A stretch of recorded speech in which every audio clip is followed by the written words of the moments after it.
তরাইব উম্মত আমি ও দিবানিশি কাঁদছে নবী উম্মতের মায়ায় একজন মানুষ আসিল গো সোনার মদিনায় একজন যিনি উম্মতের কান্ডারি উম্মতের দরদি আপনার আমার জন্য কাঁদে মহব্বতে বলেন একজন নবী আসিল গো সোনার মদিনায় একজন নবী হৃদয় হইয়া কাঁদছে নবী হৃদয় হইয়া কাঁদছে নবী উম্মতের মায়ায় একজন নবী আসিল গো সোনার মদিনায় একজন নবী সব নবীদের নবী তিনি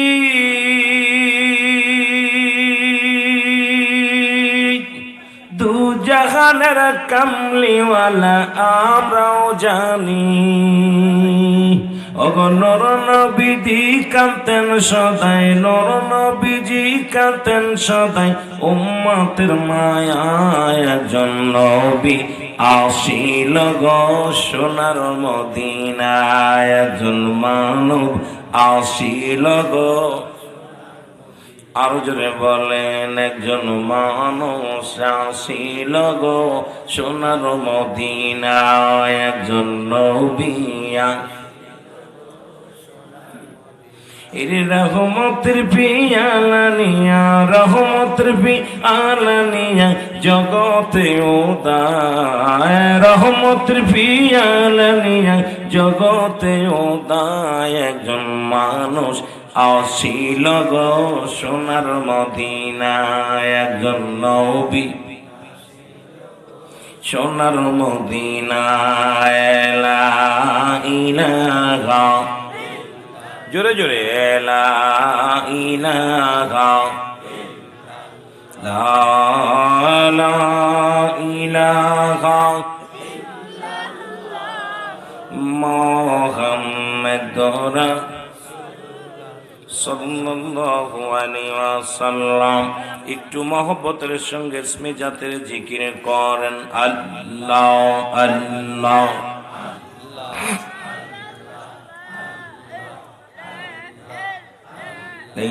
মানুষ ভেসে কে আইলো রে কে আইলো ওই মদিনায় আল্লাহ আল্লাহ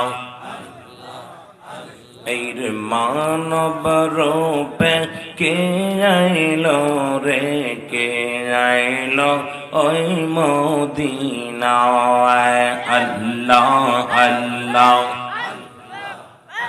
এর সৌদায় না বিকান সেন সে তাই সৌদায় না বিকান সেন সে তাই উম্মতের বেদনায় মানুষ রূপে কে আইলো রে কে আইলো ওই দুনিয়ায় আল্লাহ আল্লাহ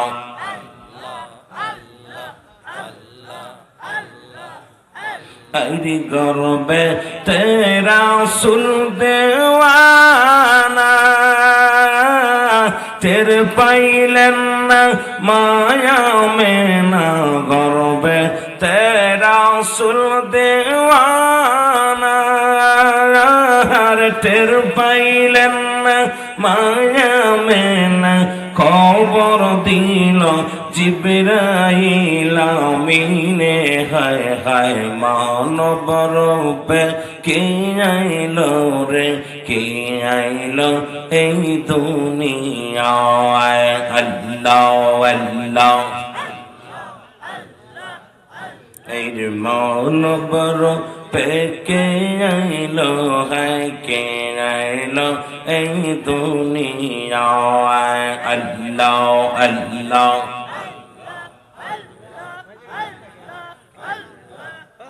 এই লা ইলাহা ইল্লাল্লাহ লা ইলাহা ইল্লাল্লাহ মুহাম্মদ রাসূল কালেমা পড়ে আমার পরানো বলবো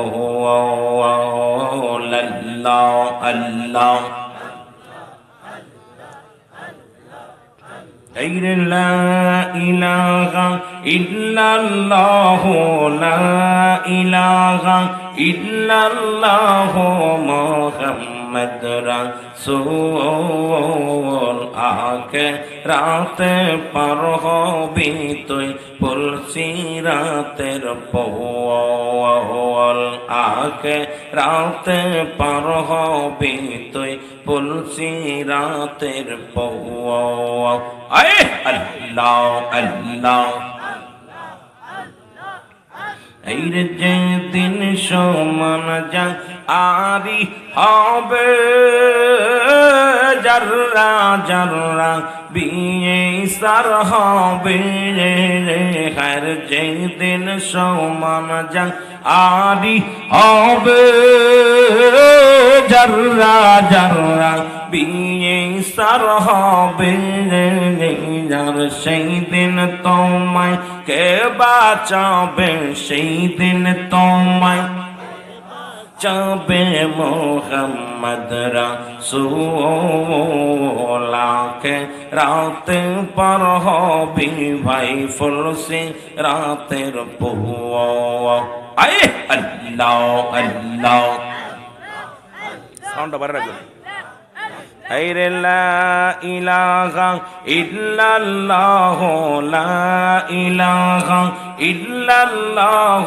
মুহাম্মদ রাসূল আকে রাতে পার হবি তুই পুলসি রাতের পওয়া ওহুল আল্লাহ আল্লাহ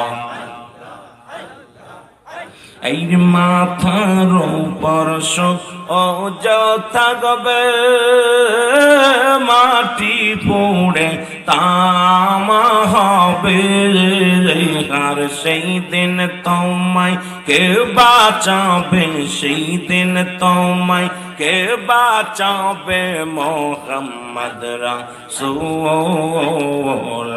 কে রাতে পার হবে তুই পুলসি রাতের পওয়া ওই আল্লাহ আল্লাহ লা ইলাহা ইল্লাল্লাহ লা ইলাহা ইল্লাল্লাহ মুহাম্মদ রাসূল কালেমা পড়ে আমার পরানো বলবো আল্লাহর এই কালেমা পড়ে আমার পরানো বলবো ওই আল্লাহ আল্লাহ আইরে হীরা হতে তার হবে চিকন চুল হতে চিকন হবে হায়রে হীরার চেয়ে ধার হবে চুলের চাইতে চিকন হবে আর সেই দিন তোমায় কে তরাবে সেই দিন তোমায় কে তরাবে মোহাম্মদ রাসূল কে রাতে পার হবে তুই পুলসি রাতের পওয়া আয় আল্লাহ আল্লাহ লা ইলাহা ইল্লাল্লাহ লা ইলাহা ইল্লাল্লাহ মুহাম্মদ রাসূল কালেমা পড়ে আমার পরানো বলবো আল্লাহর এই কালেমা পড়ে আমার পরানো বলবো ওই আল্লাহ আল্লাহ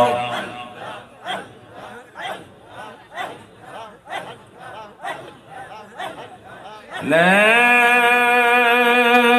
إله ইল্লাল্লাহু মুহাম্মাদুর রাসূলুল্লাহ সাল্লাল্লাহু আলাইহি ওয়াসাল্লাম। এলাকার সকল গণ্যমান্য ব্যক্তিবর্গ, দিগার ওলামা ইকরাম, পর্দারের মা বোনেরা, আমার স্নেহের ছোট মাসুম বাচ্চাগণ, আমার বন্ধু সুলভ যারা আছেন, মুরব্বী ইকরাম, সকলকে আবার সালাম জানাই। আসসালামু আলাইকুম ওয়া রাহমাতুল্লাহি ওয়া বারাকাতুহু। আপনারা ভালো আছেন? আলহামদুলিল্লাহ, আল্লাহ আমাকে অনেক ভালো রাখছে। অত্যন্ত খুশি হই যখন উল্লাপাড়া সিরাজগঞ্জের জমিনে যতগুলো প্রোগ্রামে এসেছি, যুবকদের হাজিরায়। আপনাদের এলাকার যুবকগুলো, সম্মানিত আউলিয়া ভাই, আপনার এলাকার যুবকগুলো অত্যন্ত রসুল প্রেমিক, আল্লাহ প্রেমিক। যে সমস্ত যুবকগুলো থাকার দরকার ছিল, যাদের কথা ছিল গান বাজনার মধ্যে, কিন্তু পাগলগুলো সব বাদ দিয়া ঠান্ডা মাটিকে বরণ করে নিয়েছেন। জান্নাতি যুবকদের সর্দার হলো আল হাসান আল হুসাইন। জোরে বলুন মারহাবা। আর একটু জোরে বলুন। 18 বছরের যুবক হবে জান্নাতি, 16 বছরের যুবতী হবে জান্নাতি। আমার মতো কালো মানুষ আর ওই বুড়াগুলো জান্নাতে যাবে না। বুড়াগুলো ভাঙড়ি চুঙ্গি এগুলো নেবেন আল্লাহ। এমন আকৃতি করবে সুন্দর, আল্লাহ পাক 18 বছর যুবক বানিয়ে দিবে, তর তাজা যুবক। আর একজন যুবকের জন্য 70টা করে হুর থাকবে। সুবহানাল্লাহ বলেন। কয়টা হুর? দুনিয়ার মেয়েগুলো যেরকম এরকম না। আমার বাগানরা যারা আজকে জান্নাতের বাগানে বসেছেন, 70টা করে মহিলা পাবা, 70টা করে হুর। তাদের এই কেনি আঙ্গুল যদি দুনিয়ার মধ্যে বাইর হতো, দুনিয়ার আলো বাতাস তাদের কাছে হার মেনে যেত। মারহাবা বলেন না? তাদের গায়ের গোস্তগুলো দেখা যাবে, রগগুলো দেখা যাবে, শিরাগুলো রক্ত চলাচল দেখা যাবে। এত সুন্দর চেহারা থাকবে। 70টা। কয়টা? কয়টা লাগবো? একটার পিছে ঘুরতে ঘুরতে স্যান্ডেল ক্ষয় করে ফেলেছ, জুতা ক্ষয় করে ফেলেছ, চোখের ঘুম নষ্ট করে ফেলেছ, ফোনের টাকা পুড়িয়ে ফেলেছ, ঠিক কিনা? অনেকেই পাগল হয়ে গেছে। অনেক দেখা যায় প্রেম করে সেকা খাইয়া রাস্তায় রাস্তায় লাইলি লাইলি করে বেড়ায়। জোরে কোন ঠিক কিনা? আপনাদের জন্য 70টা লাইলি অপেক্ষা করে জান্নাতের মধ্যে। জোরে বলেন মারহাবা। দুনিয়ার লাইলি চান না, পরপরের লাইলি চান? জোরে বলেন না। আমরা মজনু হতে চাই, ওই রকম একটা লাইলি হইতে। জোরে বলেন ঠিক কিনা? একজন মজনু আইলো গো সোনার মদিনায়, তার প্রেমে মই যে আমরা লাইলি হতে চাই। জোরে বলেন ঠিক কিনা?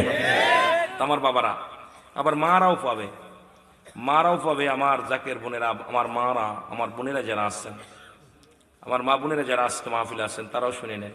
যদি আপনি সতীত্ব বজায় রাখতে পারেন, ইমান আকীদার সাথে চলতে পারেন, আপনিও পাবেন 70টি গেলে মান। জোরে বলেন মারহাবা।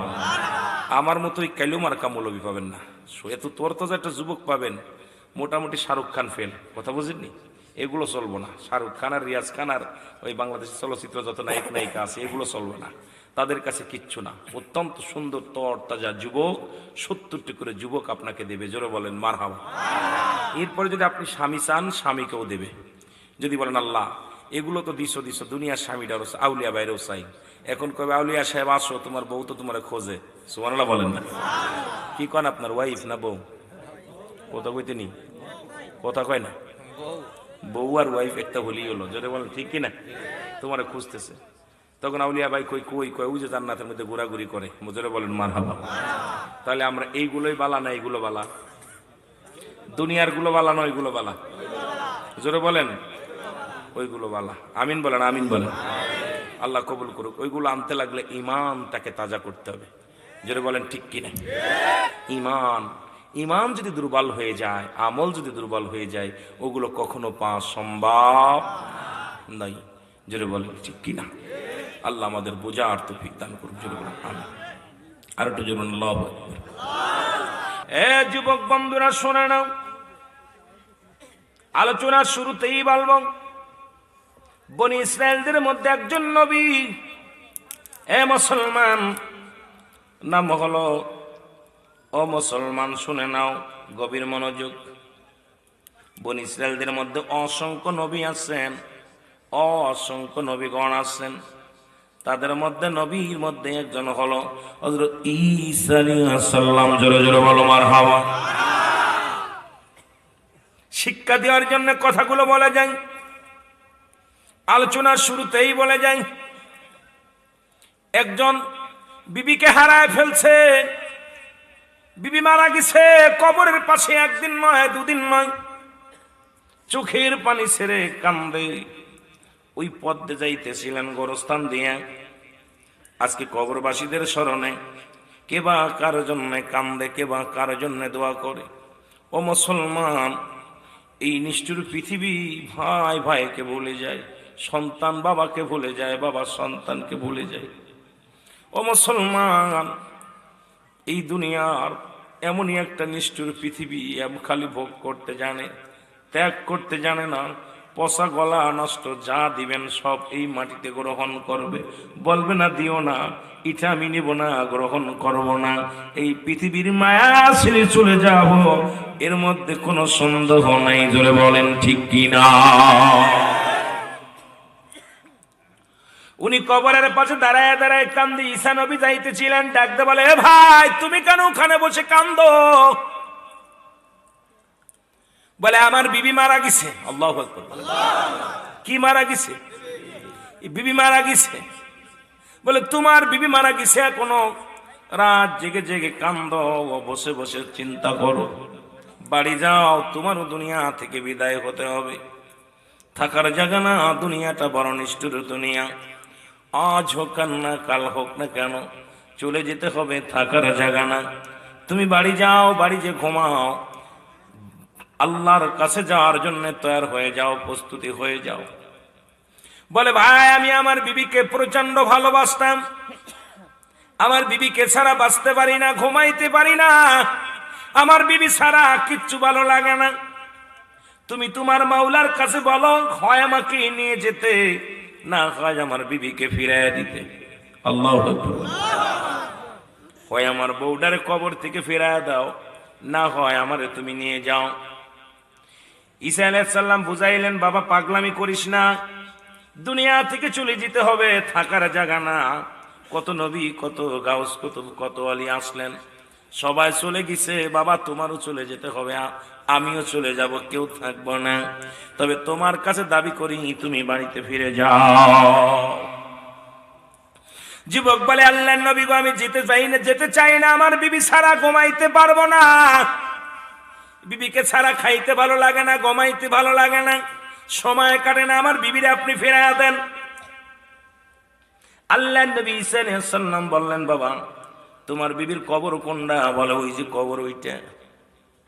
আল্লাহর নবী ঈসা আলাইহিস সালাম ডাক দিলেন, ওঠো। সঙ্গে সঙ্গে লাফ দিয়ে উঠলেন।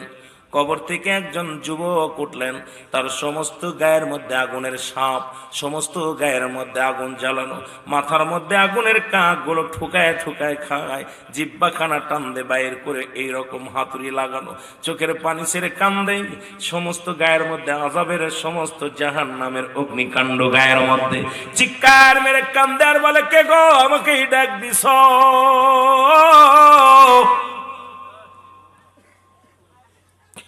হযরত ঈসা আলাইহিস সালামকে যখন দেখতে পাইলেন যুবক, দেখার সঙ্গে সঙ্গে চিনে ফেলেছে। আপনাদের এক নম্বর কাউন্সিলরকে দেখলেই চিনবেন, এইরকম ঈসা নবীর উম্মত ঈসাকে দেখেই পড়ে ফেলেছে, লা ইলাহা ইল্লাল্লাহু ঈসা রূহুল্লাহ।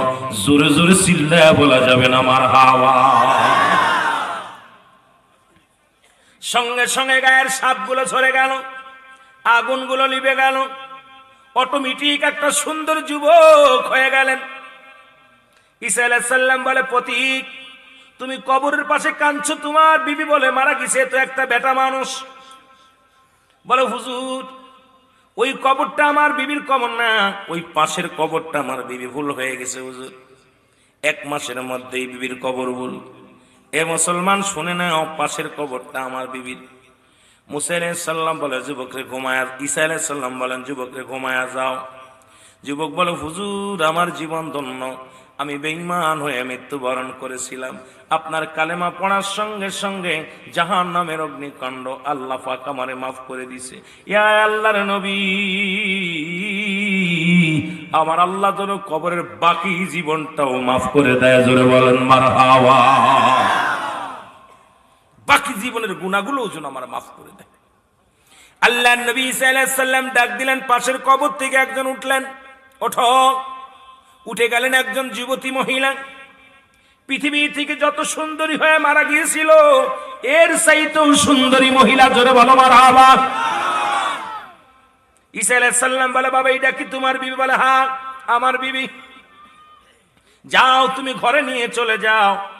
কারণ বিবি ছিল একজন ইমানদার, একজন ভালো ব্যক্তি ছিলেন, মেয়েটা আমলদারি ছিল, ঈমান ছিল, এই জন্য মৃত্যুর পরেই তাকে আল্লাহ জান্নাত দান করেছিল, জোরে বলেন মারহাবা। ওই জান্নাতের মধ্যে ছিলেন। বলে বাবা চলে যাও, বাড়ি চলে গেলেন।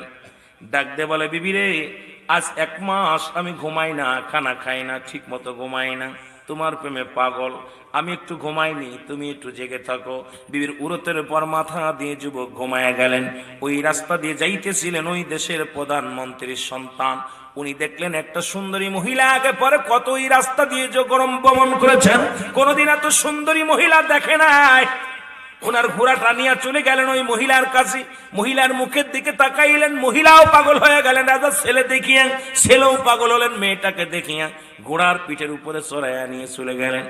এবার যুবক কয়েক ঘন্টা পরে ঘুম ভাঙলেন, ঘুম ভাঙ্গিয়া দেখে বিবি নাই, কাছে বিবি নাই, চারিদিকে খোঁজাখুঁজি করতে লাগলেন, চারিদিকে খোঁজাখুঁজি করে, বিবি কই, বিবিরে তো খুঁজে পায় না। যুবক পাগল হয়ে গেলেন, 1 মাস সাধনা করে বিবিকে পাইলাম, সেই বিবি যদি এখন হারিয়ে যায়, আমি কি লইয়া ঘর করব, কি লইয়া সংসার করব, কি লইয়া আমি ঘুমাইব। বিবির প্রেমে পাগল হয়ে গেলেন, সব জায়গা খুঁজতে খুঁজতে কোথাও বিবিরে পাইলেন না। এবার ফিরে আসলেন ঘরের মধ্যে, দেখে ঘোড়ার পায়ের ছাপ লাগা রয়েছে, জোরে বলেন আল্লাহু আকবার। ঘোড়ার পায়ের ছাপ রয়েছে, জোরে বল আল্লাহু আকবার। এবারে ঘোড়ার পায়ের ছাপ থেকে নিশ্চিত আমার বাড়ির আঙ্গিনায় ঘোড়া এসেছিল, আমার বিবিকে নিয়ে গেছে। উনি কি করলেন, ঘোড়াটার পায়ের ছাপ দেখতে দেখতে উনি রওনা হয়ে গেলেন। যায় দেখে রাজার রাজমহলে বিবি সোনার পালঙ্গে বসে বাতাস খায়, রাজার সন্তানের সঙ্গে রাজা মুসলমান, শুনে নাও, কুমারের সঙ্গে রঙ্গ নীলায় মজে আসে। দূর থেকে দেখে আফসোস করে আর কয়ে, বিবিরে তোর প্রেমে এত মজে ছিলাম, আজকে তুই আমারে ফাঁকি দিয়া রাজকুমারের সঙ্গে রঙ্গ মিলায় মিশে আসি রে বিবি। বিবিরে ও বিবি, বিবি কয় তুমি কে? কয় আমি তোর স্বামী, জোরে বল আল্লাহু আকবার। আমি তোমার স্বামী। বিবি কয় আমার কোনো স্বামী নাই। আমি কি? আমি এই রাজকুমারের বাদী, রাজকুমারের রঙ্গ নীলায় আমি পড়ে গেছি। ডাক দে বলে, হুজুর এটা আমার ওয়াইফ ছিল, আমার বিবি ছিল, আপনি একে নিয়ে আইছেন, আমার দিয়া দেন। রাজকুমার ডাক দে বলে, বাদী বলো এই ছেলেটাকে চেনো? বলে আমি চিনি না, ও শুধু শুধু আমাদের ডিস্টার্ব করে, আমি জীবনেও তারে দেখি নাই। অমুসলমান সঙ্গে সঙ্গে রাজকুমার খোলা তরবারি নিয়া যুবকটাকে এক কবে দ্বিখণ্ডিত করে ফেললেন। ইমানদার যুবক বেঈমান হয়ে মারা গেল, জোরে জোরে বলো নাউজুবিল্লাহ। আল্লাহর নবী সাল্লাল্লাহু আলাইহি সাল্লাম বনি ইসরাঈলদেরকে শিক্ষা দিলেন, দুনিয়াটা হলো ওই সুন্দরী নারীর মতো। আল্লাহু আকবার বলেন। বনি ইসরাঈলদের শিক্ষা দিলেন, ও দুনিয়ার মানুষ, তোমরা যারা খোদাকে ভুলে গেছো, তোমরা যারা দিনের বিধান ভুলে গেছো, এই দুনিয়ার রং তামাশায় গড়ো, দুনিয়ার সংসার, দুনিয়া দুনিয়া দুনিয়া। আজকে ছেলেমেয়ের ওই ছেলেমেয়ের দিকটা গায়া সংসারের দিকিয়া নামাজ ছেড়ে দিলাম, রোজা ছেড়ে দিলাম, হজ বন্ধ করে দিলাম, শরীয়তের বিধান ভুলে গেলাম। এই দুনিয়াটা হলো একটা সুন্দরী নারীর মতো। এই সুন্দরী নারীর প্রেমে পড়িয়া যুবক যেমন ঈমান হারিয়ে ফেলেছে, সে জামানার মানুষগুলোকে বোঝানোর জন্য, ও মুসলমান বনি ইসরাঈলদের মানুষদেরকে বোঝানোর জন্য ঈসা নবী প্রমাণ করে দিলেন, তোমরা দুনিয়া ছেড়ে দাও। দুনিয়া একটা সুন্দরী লুবিনাই নারীর মতো, ওই সুন্দরী মেয়েদের মতো। এই লোভে যে পড়ে যাবে সেই দুনিয়া আখিরাত দুইটাই হারায় ফেলবে, জোরে বলেন ঠিক কিনা? ঠিক আমরা একই অবস্থায় ছেলে মেয়ের দিকে সুখী করার জন্য সুদ, ঘুষ, জিনা, ব্যভিচার, যৌবন বয়সে পরের মেয়ের পাশ ঘুরতেছি, সুদ ঘুষ খাচ্ছি, নামাজ ছেড়ে দিচ্ছি, দুনিয়ার জন্য। নবী জন্য বললেন, বাল হুয়া কেলাব, এই দুনিয়াটা হলো পচা দুর্গন্ধ মরি। মানুষের চরিত্র হলো কুকুরের চরিত্র। কুকুর যেমন পৃথিবীর মধ্যে মরি পাইলে সবচেয়ে বেশি খুশি হয়, সে জামানার মানুষগুলো এই দুনিয়া দুনিয়া দুনিয়া আঁকড়ে ধরবে, নামাজের চাইতে দুনিয়া আঁকড়ে ধরবে বেশি। বাজান আল্লাহর বিধানের চাইতে শয়তানের বিধানকে মানবে বেশি। পৃথিবীর মধ্যে আল্লাহর বিধানকে ভুলে যাবে তারা, রাসূলের সুন্নাত ভুলে যাবে তারা, দ্বীনের বিধানগুলো ভুলে যাবে তারা। এই দুনিয়া হাসিলের জন্য সব কিছু করতে পারে, কিন্তু আমার আল্লাহকে রাজি খুশি করার জন্য করতে গেলে বড় কষ্ট লাগে। জোরে জোরে বলেন ঠিক কি না? এই দুনিয়ার পিছে ঘুরে ঘুরে আমরা দুনিয়া কোনভাবে বাড়ি করব, কোনভাবে ঘর করব, কোনভাবে সংসার ধর্ম বড় করব, কোনভাবে জমি জমার মালিক হব, কোনভাবে ব্যবসাকে বড় বানাবো, কোনভাবে ছেলে মেয়েদেরকে অবৈধ সম্পদ দিয়া ঘুষ দিয়া চাকরি দিব। আমাদের সমাজ খালি দুনিয়ার পিছে। আল্লাহ পাকের মুখাফিক কি আমরা হতে চাই না। আমার আল্লাহর মুখাফিক কি সবাই? কার মুখাফিক কি? জোরে বলেন কার? দুনিয়ার মুখাফিক কি হওয়া যাবে না। খাওয়ানোর মালিক কে? পরানোর মালিক কে? হায়াতের মালিক কে? রিজিকের মালিক কে? আজকে যে সমস্ত যুবক ভাইয়েরা আছেন, আজ থেকে প্রতিজ্ঞা করবেন, আল্লাহ তুমি সব কিছুর মালিক, যেহেতু তুমি বাঁচাও, তুমি খাওয়াও, তুমি পড়াও, সব কিছুর মালিক যেহেতু তুমি আল্লাহ, তোমার বিধান মানছি, তোমার পথে চলবো, তোমার দিনের পথে চলবো, তোমার বিধানের বাইরে চলবো না, তোমার হুকুমের বাইরে চলবো না, শরীয়তের বিধান ছাড়বো না, তরিকাতের বিধান ছাড়বো না, হাকিকতের বিধান ছাড়বো না, মারিফাতের বিধান ছাড়বো না, পরিপূর্ণভাবে মেনে নিব। আর মধুর কালেমা পড়ে নিছি, লা ইলাহা ইল্লাল্লাহু মুহাম্মাদুর রাসূলুল্লাহ। জোরে জোরে চিল্লায় বলা যাবে না মারহাবা। আল্লাহ বলেন, বান্দারে লা ইলাহা নাই, কোন ইলাহ কিচ্ছু নাই, সব কিছুর মালিক হলো আমার আল্লাহ। মারহাবা বলেন। সব কিছুর মালিক কে? এ যুবক বন্ধুরা, সব কিছুর মালিক কে? আল্লাহ বলেন, সব কিছুর মালিক হলাম আমি আল্লাহ। আমি হায়াতের মালিক, রিজিকের মালিক। লা ইলাহা নাই, কোন ইলাহ ইল্লাল্লাহু, এক আল্লাহ ছাড়া। বিধানের সংবিধানের মালিক আল্লাহ, আপনার বিধানের মালিক আল্লাহ, আপনার জীবনের মালিক আল্লাহ, জমিনের মালিক আল্লাহ, আসমানের মালিক আল্লাহ। সেই আল্লাহকে পাওয়ার জন্য একটা মানুষ আছে, আল্লাহকে পাওয়ার জন্য একটা মাধ্যম আছে, সেই মাধ্যম ঠিকানা হলো নবী মুহাম্মদুর রাসূলুল্লাহ। জোরে জোরে চিল্লায়া বলা যাবে না সাল্লাল্লাহু। আল্লাহর প্রেরিত রাসূল বা বান্দা হলো, আর নবীর বিধান হলো তুমি আল্লাহকে মানো। দুনিয়ার মধ্যে চন্ড নয়, দুনিয়ার মধ্যে অন্য কিছু নয়, দুনিয়ার মধ্যে একমাত্র পূজা করো কার? আরো জোরে বলেন কার? قل هو الله أحد الله الصمد لم يلد ولم يولد ولم يكن له كفوا أحد। জোরে জোরে চিল্লায়া বলা যাবে না মারহাবা। আল্লাহ বলেন, বান্দারে আমি আল্লাহ এক। কে কে? জোরে চিল্লায় বলতে হবে। আলোচনার ভিতরে যেতে হলে সময় লাগবে, আস্তে আস্তে আলোচনার মধ্যে যায়। আমার আল্লাহ কয়জন? জোরে বলেন কয়জন? আল্লাহ বলে, বান্দারে আমি এক, আমি এক, আমার কোনো দ্বিতীয় নাই। যারা চন্ড পূজা করো ছেড়ে দাও, প্রতিমা পূজা করো ছেড়ে দাও, যারা অন্যের কাছে সাহায্য চাও ছেড়ে দাও। সাহায্যের মালিক আমি, সব কিছু দেওয়ার মালিক আমি। ও বান্দা শুনে নাও, একমাত্র আমার বিধান মেনে নাও, আমার সংসার মেনে নাও। আমি যে বিধান দিয়েছি বিধানগুলো তুমি ভালো করে মেনে নাও। ও বান্দা শুনে নাও, এই আসমান জমিনের মধ্যে কারু আমি জন্ম দিই নাই, সুতরাং আমার আর দ্বিতীয় কাউকে খুশি করার প্রয়োজন নাই, একমাত্র সিজদা করবা আমারে। আমি কাউকে জন্ম দিই নাই, কারু থেকে জন্ম নিই নাই, আমার কোনো বংশ নাই, আমার কোনো ছেলে নাই, মেয়ে নাই, পরিবার পরিজন নাই। তবে মুসলমান শুনে নাও, আসমান জমিনের মধ্যে আমার সমতুল্য, আমার সমকক্ষ আর কেউ নাই। আমি আল্লাহ একাই, আমি আল্লাহ নিজেই। জোরে জোরে বলো ঠিক কি না? আসেনি আর কেউ? জোরে বলেন আসেনি কেউ? আছে। তাহলে এক বিধান মানবো কার? আরো জোরে বলেন বিধান মানবো কার? আইন মানবো কার? ও মুসলমান, সব কিছু মানবো কার? সব কিছুর মালিক আমার আল্লাহ। জোরে কোন ঠিক কি না? এ মুসলমান গভীর মনোযোগ, যুবক বন্ধুরা শুই না, এই কালেমা পড়লেন আব্দুল হুজ্জাব। আমার যুবক বন্ধুদের কয়েকটা কথা বলে আমি মেন আলোচনায় চলে যাব। হুজ্জাব নামে একজন যুবক কালেমা পড়লেন, লা ইলাহা, নাই কোনো ইলাহা ইল্লাল্লাহু এক আল্লাহ ছাড়া, মুহাম্মাদুর রাসূলুল্লাহ আল্লাহ পাকের প্রেরিত রাসূল বা বান্দা হলো আমার নবী রাহমাতাল লিল আলামিন। জোরে জোরে বলেন মারহাবা। উনি কালেমা পড়লেন। চাচাই বলে, ভাতিজারে তুমি কি পড়ছো? বলে, কালেমা পড়েছি। কয়, কালেমার অর্থ জানোনি? কালেমার অর্থ জানোনি? বলে, না চাচা, আমি জানি কালেমার অর্থ আল্লাহ ছাড়া কোনো মাবুদ নাই, আল্লাহর প্রেরিত রাসূল বা বান্দা হলো রাহমাতাল লিল আলামিন। জোরে বলেন মারহাবা। আর একটু জোরে বলেন মারহাবা। বাতিজা বলে, আল্লাহ ছাড়া কোনো মাবুদ নাই, রাসূল পাক সাল্লাল্লাহু আলাইহি ওয়াসাল্লাম তার প্রেরিত রাসূল বা বান্দা। চাচাই কয়, বাতিজারে কালেমার অর্থ এটা নয়, কালেমার অর্থ হলো আজ থেকে তোমার খানা বন্ধ,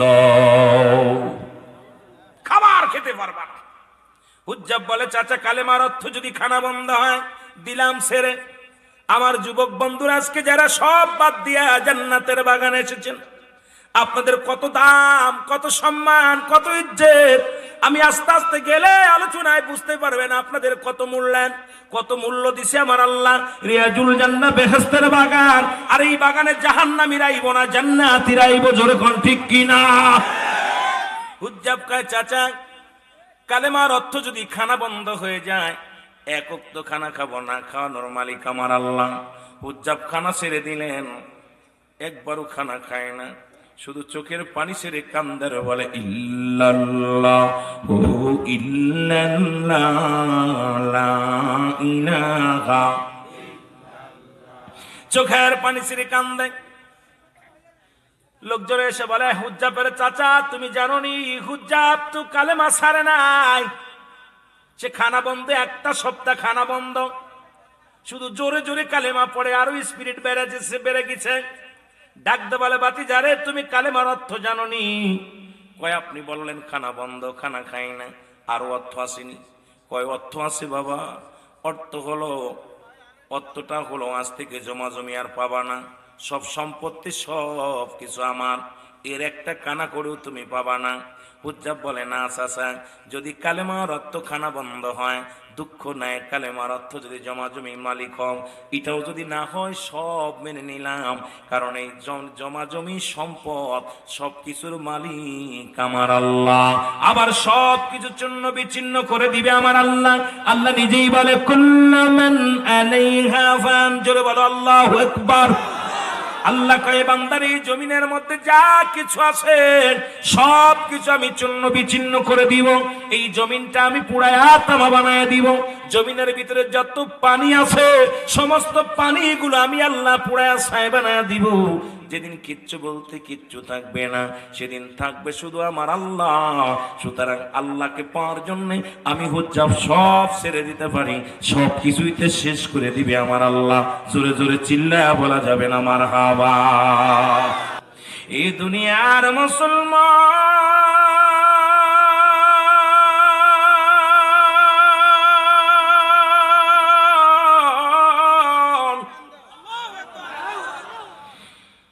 আব্দুল হুজ্জাব চোখের পানি ছেড়ে কান্দের বলে, মালিক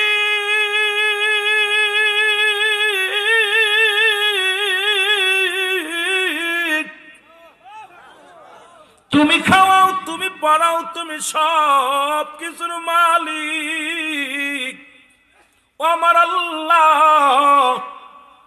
তোমাকে ভালোবাসার জন্য আল্লাহ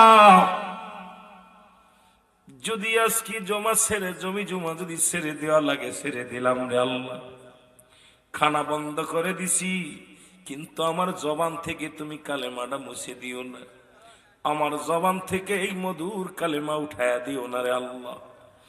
আল্লাহ কিচ্ছু চাই না, সম্পদ চাই না, বাড়ি চাই না, গাড়ি চাই না, নারী চাই না রে আল্লাহ, তোমার বিধান মানি, তোমার হুকুম মানার কারণে যদি যত কষ্ট আসুক রে কেন আল্লাহ, সব কষ্ট আমি মেনে নিব, তবু মধুর কালেমা যেন জবান থেকে বন্ধ না হয়।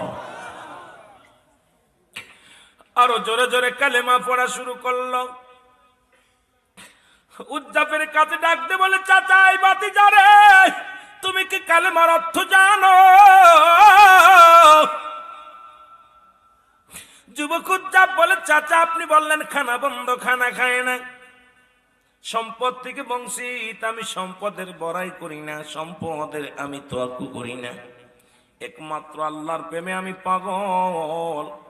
যিনি আমার হায়াতের মালিক, যিনি আমার রিজিকের মালিক, যিনি আমার সংসারের মালিক, যিনি আমার সব পালন কর্তা, যিনি আমার সব কিছুর মালিক, যিনি আমার রব, ইনি আমার বিধান, তিনি আমার সংশোধন, তিনি আমার সব।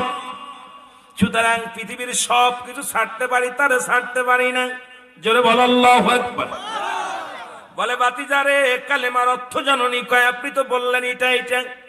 বলে, না ভাতিজা না, কালেমার অর্থ তোমার পণ্যের কাপড় খুলে দেওয়া লাগবে। এই কাপড়টা রাখা যাবে না, গায়ের কাপড় রাখা যাবে না। 18 বছরের যুবক একটা চিৎকার মেরে বলে, চাচা আমি যদি উলঙ্গ হয়ে কাপড়টা খুলে দিই, মানুষ আমাকে পাগল বলবে। আপনার কাছে একটু দাবি করব, আমার যা কষ্ট দেন মেনে নিব, কিন্তু পণ্যের কাপড়টা আপনি খুলে নেবেন না, আমাকে আপনি কষ্টটা দিবেন না। আপনার কাছে আমার একটা দাবি। চাচাই কই তো পাইছি, ভাতিজার কালেমা বন্ধ করার একটা বড় উপায় পেয়েছি। ডাকতে বলে, ভাতিজারে হয় কালেমা ছেড়ে দাও, নাই কাপড় ছেড়ে দাও। ভাতিজা ডাকতে বলে, আল্লাহ তুমি বলে দাও আমি কাপড় ছাড়ব নাকি কালেমা ছেড়ে দিব। ও আমার মালিক,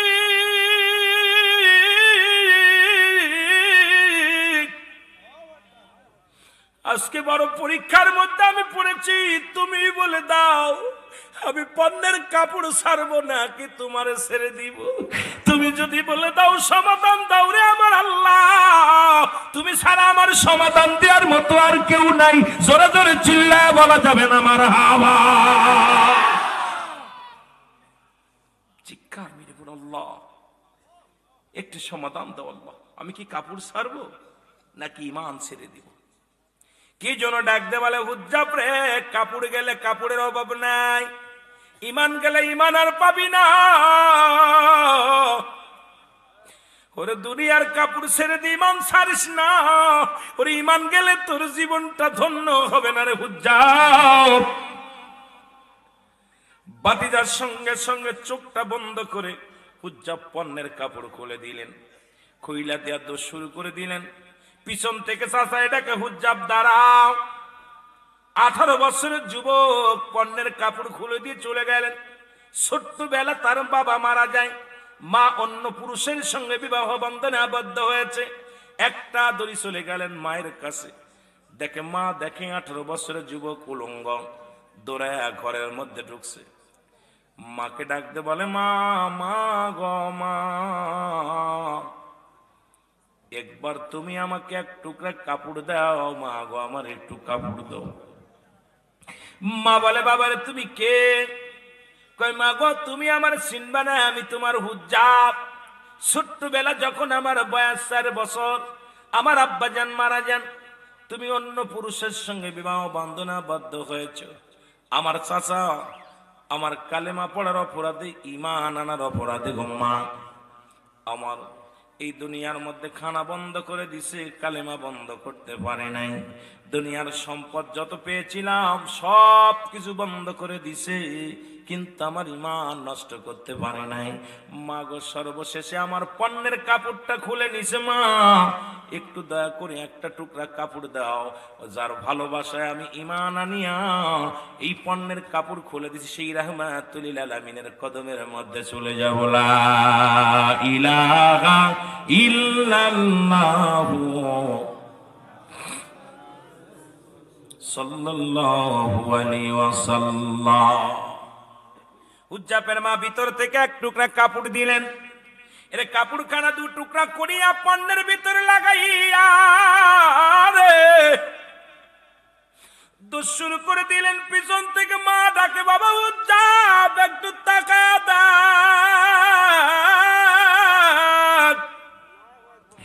আমি তোর জনম দুঃখিনী মা, 10 মাস 10 দিন গর্ভে ধারণ করেছিলাম। বাবারে তুই 4 বছরের সন্তান তোরে রেখে আমি অন্য পুরুষের কাছে এসেছি রে বাবা, একবার তাকায় দেখ আমি তোর জনম দুঃখিনী মা, একবার তুই তাকায় দেখ। হুজ্জাব বলে মাগো দেখা হবে, যদি বেঁচে থাকি দেখা হবে। যে নবীর প্রেমে পাগল হইয়া যে মাওলার কালেমা পড়িয়া পণ্যের কাপড় খুলে দিছি মা, সেই নবীর সঙ্গে সাক্ষাৎ না করা পর্যন্ত যেন আমার মৃত্যু হয় না। তুমি দোয়া করো আল্লাহর দরবারে মা, সেই নবী রাহমাতুল লিল আলামিনের চেহারা মুবারক যেন দেখতে পারি, আর ওই মধুর কালেমা যেন পড়তে পারি গো মা। বিদায় জোরে জোরে চিল্লায় বলা যাবেন আল্লাহু আকবার। রহমতের নবী রাহমাতুল লিল আলামিনের কদমের মধ্যে চলে গেলেন। নবীর সাহাবীদের কাছে ঘটনা শুনতে পাইলেন। নবীজি ডাকতে বললেন, কে সেই বালকটাকে ডাক দাও। হুজ্জাবকে নিয়ে আসা হলো। হুজ্জাব নবীর কদম মোবারক দেখিয়া কদমের মধ্যে পড়ে গেলেন। ইয়া রাসূলুল্লাহ, ইয়া হাবিবাল্লাহ। আমার নবী ডাকতে বলে, হুজ্জাব রে, তুই কালেমা পড়িয়া আমি নবীর প্রেমে এসকে দিওয়ানা হইয়া, আমার মাওলার প্রেমে পাগল হইয়া দুনিয়ার কাপড় পর্যন্ত ছেড়ে দিছি রে হুজ্জাব। আজ থেকে তোর নাম হুজ্জাব নয়, তোর নাম আজ থেকে আব্দুল হুজ্জাব আমি নাম দিলাম। আর আমি নবীর কদমের মধ্যে তোরে জায়গা করে দিলাম। যতদিন খুশি, যত সময় খুশি আমি নবীর কদমের মধ্যে থাকবি। উন্মুক্ত হইয়া, মুক্ত হইয়া তুই কি করবি? আমার মাওলার জিকির করবি, আমার মাওলার প্রেমের মালা গলায় পড়বি। আর তোরে কেউ বাধা দিবে না, কেউ তোকে বারণ করবে না। আমার মাওলার নামে পাগল হ। হুজ্জাব জোরে জোরে চিৎকার মেরে ডাক দে, বলে লা ইলাহা ইল্লাল্লাহু মুহাম্মাদুর রাসূলুল্লাহ। জোরে জোরে চিল্লায় বলা যাবে না সাল্লাল্লাহু আলাইহি ওয়াসাল্লাম। এরে লা ইলাহা ইল্লাল্লাহু মুহাম্মাদুর রাসূলুল্লাহ। আল্লাহুম্মা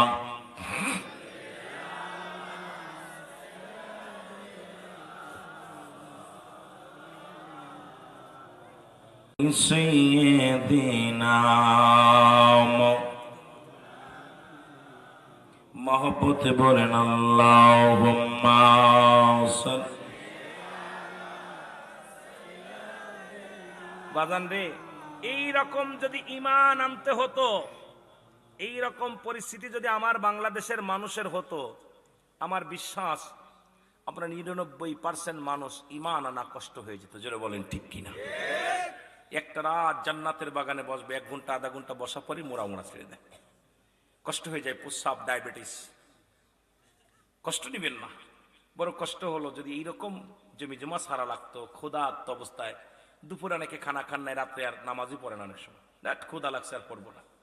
কিন্তু যে ব্যক্তি সব কিছু ত্যাগ করে আল্লাহকে পাওয়ার জন্য যে ব্যক্তি পাগল হলো, আমাকে তারই আলোচনা করতে বলেছেন। বলে কর্তৃপক্ষ বলছে, ভাই হযরত বিলাল রাদিয়াল্লাহু তাআলার একটু আলোচনাটা করবেন। কিন্তু ইশকের মধ্যে যাওয়ার পর দেখলাম এই কালেমার ওয়াজ যদি করি রাত শেষ।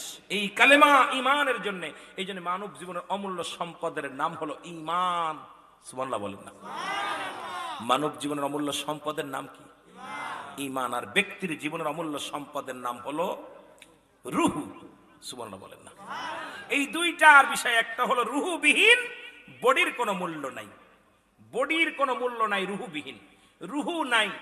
আল্লাহর কসম করে বলি, আপনি দেখবেন, এটা আপনারা ভালো করে বুঝবেন, কসম খাওয়া ঠিক না, তারপরও বলতেছি যে রূহ, এই মানব দেহের অমূল্য সম্পদের নাম কি? ব্যক্তির জীবনের অমূল্য সম্পদের নাম কি? রূহ। রূহ নাই। আপনার বডিটা দেখতে ভালো, কিন্তু একটা চোখ নাই, কান নাই, হাত নাই, পা নাই, রূহটা আছে, এই বডিটার দাম আছে। জোরে বলেন ঠিক কিনা?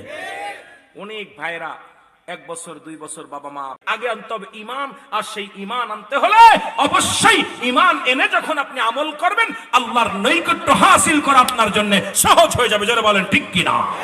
আরো জোরে বলেন ঠিক কিনা? কিন্তু দুঃখের বিষয়, অনেক মানুষ আমলের মধ্যে খুব ভরপুর, ঈমান নাই। আপনাদের এলাকাও আছে, আমাদের এলাকাও আছে, সারা বাংলাদেশে আছে। কথা বুঝেন? নবীজির নাম শুনলেই তাদের কলিজার মধ্যে, গায়ের মধ্যে চুলকানি রোগ বেড়ে যায়। জোরে বলেন ঠিক কিনা? আল্লাহ আমাদের বোঝার তৌফিক দান করুন। জোরে বলুন আমিন। আমি কাউকে কষ্ট দিতে আসি নাই, কাউকে দুঃখ দিতে আসি নাই, কারণ কাউকে আঘাত করতে রাজি নয়। কারণ ইমানই আওয়াজ, ইমানটা হলো কালেমা, নামাজ, রোজা, হজ, যাকাত, ইসলাম, ইমান, ইহসান, কালেমা, আপনার শরিয়াত, তরিকত, হাকিকত, মারিফাত, আগুন, পানি, মাটি, বাতাস। জোরে জোরে চিল্লায়ে বলেন মারহাবা। আর একটু জোরে বলেন মারহাবা। আমরা যদি বলি খালি মাটির তৈরি মানুষ, প্রচন্ড ভুল করব। মানুষকে 4টা রং দিছে। একটা কি? আগুন, পানি, মাটি, বাতাস। কয়টা দিছে? জোরে বলেন কয়টা? 4টা রং আপনার ভিতর দিয়া। কয়টা রং? জোরে বলেন কয়টা রং? আগুন, পানি, মাটি, বাতাস। এখন আমরা খালি কই মাটির মানুষ, মাটির মানুষ। আরো তো 3টে মিশ্রিত আছে। এই জন্য দেখবেন ওই 3টা 4টা রং যখন দেখবেন যাদের নসিবে পানির ভাগটা বেশি পড়ছে, পানির কাজ হলো নিচে মোহ গড়ানো, পানি হলো নিচে মোহ গড়ানো। দেখবেন জান্নাতের বাগান তারা ভালো কাজ চেনে না, বাজারে গেলেও একটা পিছন পিছন করে, কারণ ছেঁচড়ামি ছেঁচড়ামি ভাব। পানির কাজ দেখে দিছে মোহ। সকালবেলা উজু করবেন উঁচু জায়গায় দেখবেন গোড়ায় গোড়ায় পানিগুলো নিচের দিকে চলে যায়, উপর মোহ যায় না। যেরকম ঠিক কিনা? পানির কাজ কি? নিচের দিকে গোড়ায়। আমাদের মুসলমান আমল করি কিন্তু ওই নিচের দিকে, কারণ ওদের অবস্থা খুব খারাপ। চিন্তা করে আজ করবো না, কাল করবো, কাল করবো না, পশু করবো, পশু করবো, তশু করবো, করতে করতে সময় শেষ। আর একটা দেখবেন বাতাস। এই বাতাসের ভাগটা যাদের নসিবে বেশি, দেখবেন ওরা এক জায়গা বসতে পারে না। মসজিদে গেলে সালাম ফিরে মারে দৌড়। ঠিক কি না? ইমাম সাহেবরা ভালো বলতে পারে। নামাজ জুম্মার দিনে যদি খুতবা 2 রাকাত নামাজ পড়ে আজুদর কালুদর সালাম আসসালামু আলাইকুম আসসালাম, এইটুক আসসালা কর সঙ্গে সঙ্গে মনে হয় দৌড় পিছন থেকে সরে গেছে। যেরকম ঠিক কিনা? এই বাতাসের ভাগ যাদের ভাগ্যে বেশি, ওরা ভালো কাজে বসতে পারে না। দেখবেন মসজিদে যে উজবিশ করে, মাহফিলে গেলে বসতে পারে না, দিনে আলোচনা হলে বসতে পারে না, ভালো জায়গা ওদের কাজের উড়ে বেড়ায় না। দেখবেন এই বাজারে এক জায়গায় রাস্তাঘাটে দূরে দূরে পড়াছে, দেখবেন এই জায়গায় ওই জায়গা, ওই জায়গায়, ওই জায়গায়, ওই জায়গায় টোটো করে বেড়ায়। বুড়া হয়ে গেছে তাও টোটো করে বেড়ায়। যেরকম ঠিক কিনা? হাঁটতে পারে না, লাঠি ভর দিয়ে ঠুক ঠুক ঠুক ঠুক করতে করতে চলে যাচ্ছে। যেরকম ঠিক কিনা? বাতাসের কামড়ে উড়ে বেড়ানো, ওই এক জায়গায় বসতে পারে না। আরেকটা দেখবেন আগুন। এই আগুনের ভাগটা যাদের নসিবে বেশি, এদের রাগ বেশি, মেজাজ বেশি। ভালো কথা বলবেন, চাচা কই যাচ্ছেন, তোর কাজ করতে হবে নাকি রে?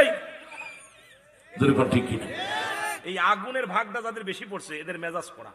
বুড়ো হয়ে গেল, এখন মেজাজ দেখলে এমন অবস্থা হয় বাবা, মানুষকে তুমি বুড়ো হয়ে গেছো, তোমার তো জুত কমে নাই।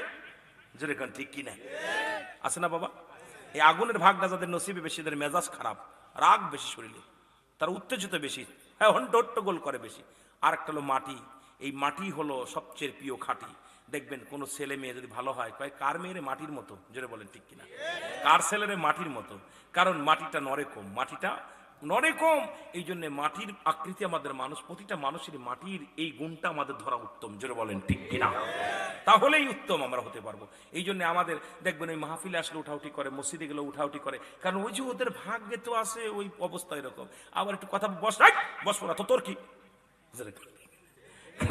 রাগ বেশি শরীরে। জোরে কোন ঠিক কিনা? আল্লাহ বুঝার তৌফিক দান করুন। জোরে বলেন ঠিক কিনা?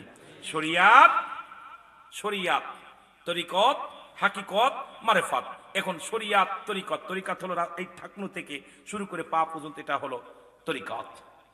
এরপরে হাঁটু থেকে শুরু করে নাভি পর্যন্ত এটা হলো মারিফাত। এখান থেকে এই পর্যন্ত হাকিকত। আর মাথা থেকে, গলা থেকে শুরু করে মাথা পর্যন্ত এটা হলো শরিয়াত। সুবহানাল্লাহ বলেন না? এই যে ভাগ করছে, প্রতিটা ভাগ, এই ভাগগুলো আমাদের দেখতে হবে। এইগুলো শরিয়াতের জন্য, তরিকাতের জন্য, হাকিকতের জন্য, মারিফাতের জন্য। আমাদের প্রায় শরিয়াত ছেড়ে দিলে যে ব্যক্তি কাফের, তরিকাত ছেড়ে দিলে সে ব্যক্তি, যে ব্যক্তি মারিফাত ছেড়ে দিবে সে ফাসিক। সুতরাং আমাদের অধিকাংশ মানুষই তরিকাও মানি না, হাকিকত মানি না, তরিকাতও মানি না, মারিফাতও মানি না। কোন জগতে আসলাম আল্লাহই ভালো জানে। জোরে জোরে চিল্লায়ে বলো আল্লাহু আকবার। আমার ভাইরা, আমার বন্ধুরা, আমার এই ইমানের আলোচনার মধ্যে যাইতে যায় একটু সময় আমি অল্প একটু গল্প করে আসি আপনাদেরকে নিয়ে।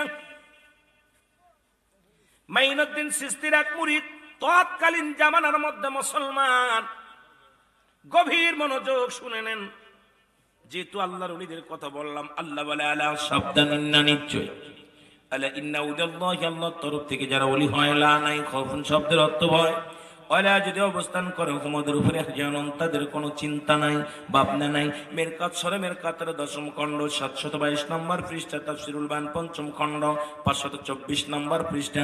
রাসূল বলে আলা সাবধান, ইন্না নিচালা ইন্না উদাল্লাহি, আল্লাহর তরফ থেকে যারা ওলি হয় না ইয়ামুত, তাদের মৃত্যু নাই।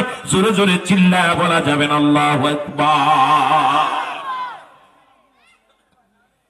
আমার ভাইরা, আমার বন্ধুরা, আমার তৎকালীন রাসূলের 2টা নাম এখনো মক্কা মদিনার মানুষ ভালোবাসে। সেই নামটা হলো আব্দুর রহমান আর আব্দুল্লাহ। মারহাবা বলেন, আর একটু জোরে বলেন। মদিনার বুকে, মক্কা মদিনার ছেলেদের নাম বেশিরভাগই আব্দুল্লাহ। আব্দুল্লাহ, ছোট আব্দুল্লাহ, বড় আব্দুল্লাহ, মেজে আব্দুল্লাহ, সেজে আব্দুল্লাহ। দেখা যায় বাবার 10টা সন্তান, বেশিরভাগই সন্তানের নাম আব্দুল্লাহ আর আব্দুর রহমান। এই দুটি নাম বেশি পছন্দ করে মক্কা মদিনার মানুষেরা। একজন ব্যক্তি তার 3টা সন্তান, 3 ছেলে, একটার নাম ছোট আব্দুল্লাহ, বড় আব্দুল্লাহ, মেজো আব্দুল্লাহ। জোরে বলো মারহাবা। কয়জন আব্দুল্লাহ? জোরে বলেন, কয়জন আব্দুল্লাহ? 3 জন আব্দুল্লাহ। বাবা মৃত্যু শয্যায় সজ্জিত। বাবা ডাক দে বলেন, বুঝানোর জন্য কথাটা বলে যায়, আজকে কে কারে চিনবে বাবা শুনে নাও। আব্দুল্লাহর বাবা ডাক দে বলে, বাবা আব্দুল্লাহ তোমরা আসো, আমি মারা যাব, কিছুক্ষণ পরেই চলে যাব দুনিয়া থেকে। আমি তোমাদের কিছু ওসিয়াত করে যাই, তোমরা মনোযোগ দিয়া শুনবা। 3 সন্তান, 3 জন আব্দুল্লাহ বাবার পাশে এসে দাঁড়াইলেন। দাঁড়ানোর পর ডাক দে বলে, আমার ওয়ারের সূত্রে যত জমি জমা আছে এগুলো পাবে আমার আব্দুল্লাহ, এগুলো পাবে আমার আব্দুল্লাহ, আর এগুলোর একটা কিছু পাবে না আমার আব্দুল্লাহ। বলে আই সন্তই সঙ্গে সঙ্গে ওই লোকটা দুনিয়া থেকে বিদায় হয়ে গেল। ইন্না লিল্লাহি ওয়া ইন্না ইলাইহি রাজিউন। কুল্লু নাফসিন, কষ্ট হচ্ছে আপনাদের? 3 আব্দুল্লাহ বাবা বলে গেলেন, বড় আব্দুল্লাহ পাবে, আব্দুল্লাহ পাবে, আব্দুল্লাহ পাবে, আব্দুল্লাহ পাবে না। 3 বার বলেই তিনি মারা গেলেন। 3 ছেলের ভিতরে হট্টগোল শুরু হয়ে গেল। 3 ভাই কয়, কে পাবে? আব্বা তো 2 জনের কথা বলছে, আব্দুল্লাহ পাবে, আব্দুল্লাহ পাবে, আব্দুল্লাহ পাবে না। এখন বড় আব্দুল্লাহ কয়, এই জমা জমির ভাগটা কে পাবে? আব্বা তো বলে গেছেন আব্দুল্লাহ পাবে। মেজো আব্দুল্লাহ বলে, আব্বা তো বলে গেলেন আব্দুল্লাহ পাবে, এখন কে পাবে? আমি পাবো না, বড়জন পাবে। ছোটজনকে আব্বা তো পাবে বলছে, আব্দুল্লাহ পাবে, আব্দুল্লাহ পাবে না। এখন এই 3 জনের মধ্যে কেউ ফয়সালা দিতে পারে না যে 2 জন পাবে, ওয়ারেস সূত্রে সম্পত্তির মালিক হবে 2 জন, একজন পাবে না। এটা নিয়ে বড় ঝামেলার মধ্যে পড়ে গেছে। জোরে বলুন আল্লাহু আকবার। মায়ের কাছে বলে, মায়ের সমাধান দিও তুমি। মা কবে, বাবা আমি দিতে পারবো না, যেহেতু তোর বাবা বলে গেছে আব্দুল্লাহ পাবে, আব্দুল্লাহ পাবে, আব্দুল্লাহ পাবে না। তোর আব্বাই বলতে পারে কোন আব্দুল্লাহ পাবে, কোন আব্দুল্লাহ পাবে না। সুতরাং এই কথাগুলো আমি বলতে পারবো না বাবা। 3 আব্দুল্লাহ চলে গেলেন, রাস্তা রাস্তায় ঘুরে বেড়ায়, সমাধান দেবে কে? বাবার এই সম্পত্তির মালিক হব, এখন একজন তো পাবে না, 2 জন পাবে। বড় প্রেশানিত হয়ে গেলেন, শুধু রাস্তা দিয়ে ঘুরে আর রাস্তা দিয়ে ঘুরে। আল্লাহু আকবার বলে। হঠাৎ করে বাদান দিয়ে একজন লোক এসে বলে, প্রতীক শোনো। মারহাবা বলেন, আর একটু জোরে বলেন মারহাবা। একটু শোনো। বলে কি? বলে তুমি কি আমার এই একটা উটনি দেখছো নি? একটা উট হারিয়ে গেছে, আমার উটনি হারিয়ে গেছে। উটনি যেটা বলে মহিলারে বলে উটনি, আর উট, একটা উটনি হারিয়ে গেছে, আমি খুঁজতেছি। তোমরা 3 ভাই দেখছো নি? তোমরা 3 জন দেখছো নি? বড় আব্দুল্লাহ বলে, আপনার উটনি কানা? বলে হ্যাঁ কানা। একটা চোখ কানা? বলে হ্যাঁ একটা চোখ কানা। জোরে জোরে চিল্লায় বলেন মারহাবা। কয়টা চোখ কানা? একটা চোখ কানা। মেজো আব্দুল্লাহ বলে, ভাই আপনার উট কি খুড়া? বলে হ্যাঁ আমার উট খুড়া। বলে 3টে পা। আল্লাহু আকবার বলো না। কয় আপনার উট কি খুড়া? বলে হ্যাঁ আপনার উট, আমার উট খুড়া। একটা পা নাই, ঘোড়ার 3টি পা আছে। ছোট আব্দুল্লাহ বলে, ভাই আপনার উটের কি লেজ নাই, লেজ কাটা? বলে, হ্যাঁ আমার উটের লেজ কাটা। আল্লাহু আকবার বলেন। 3 ভাই একদম হুবহু প্রমাণ দিয়ে দিলেন। এখন মালিক বলে, 3জন বলো, তোমরা 3জনই যা বলছো, আমার উটের একটা চোখ নাই, আমার উটের একটা পা নাই, আমার উটের লেজ নাই। এখন এই উটটাই তো আমার উটনি, কোথায় দেখছো? তাড়াতাড়ি বলো, তাড়াতাড়ি বলে দাও। 3 ভাই বলে, আল্লাহর কসম করে বলে আমি দেখি নাই। মেজজন বলে, আমি দেখি নাই। ছোটজন বলে, আমি দেখি নাই। উটনির মালিক বলে, নিশ্চিত আমার উটনিকে তোমরা জবাই করে খেয়ে ফেলেছো, কারণ আমার উটের যে যে বিবরণ সব কিছু তোমরা দিয়েছো। কারণ আমার উটের একটা ঠ্যাং নাই, তুমি বলেছো। আমার উটের লেজ নাই, তুমি বলেছো। আমার উটের একটা চোখ নাই, তুমি বলেছো।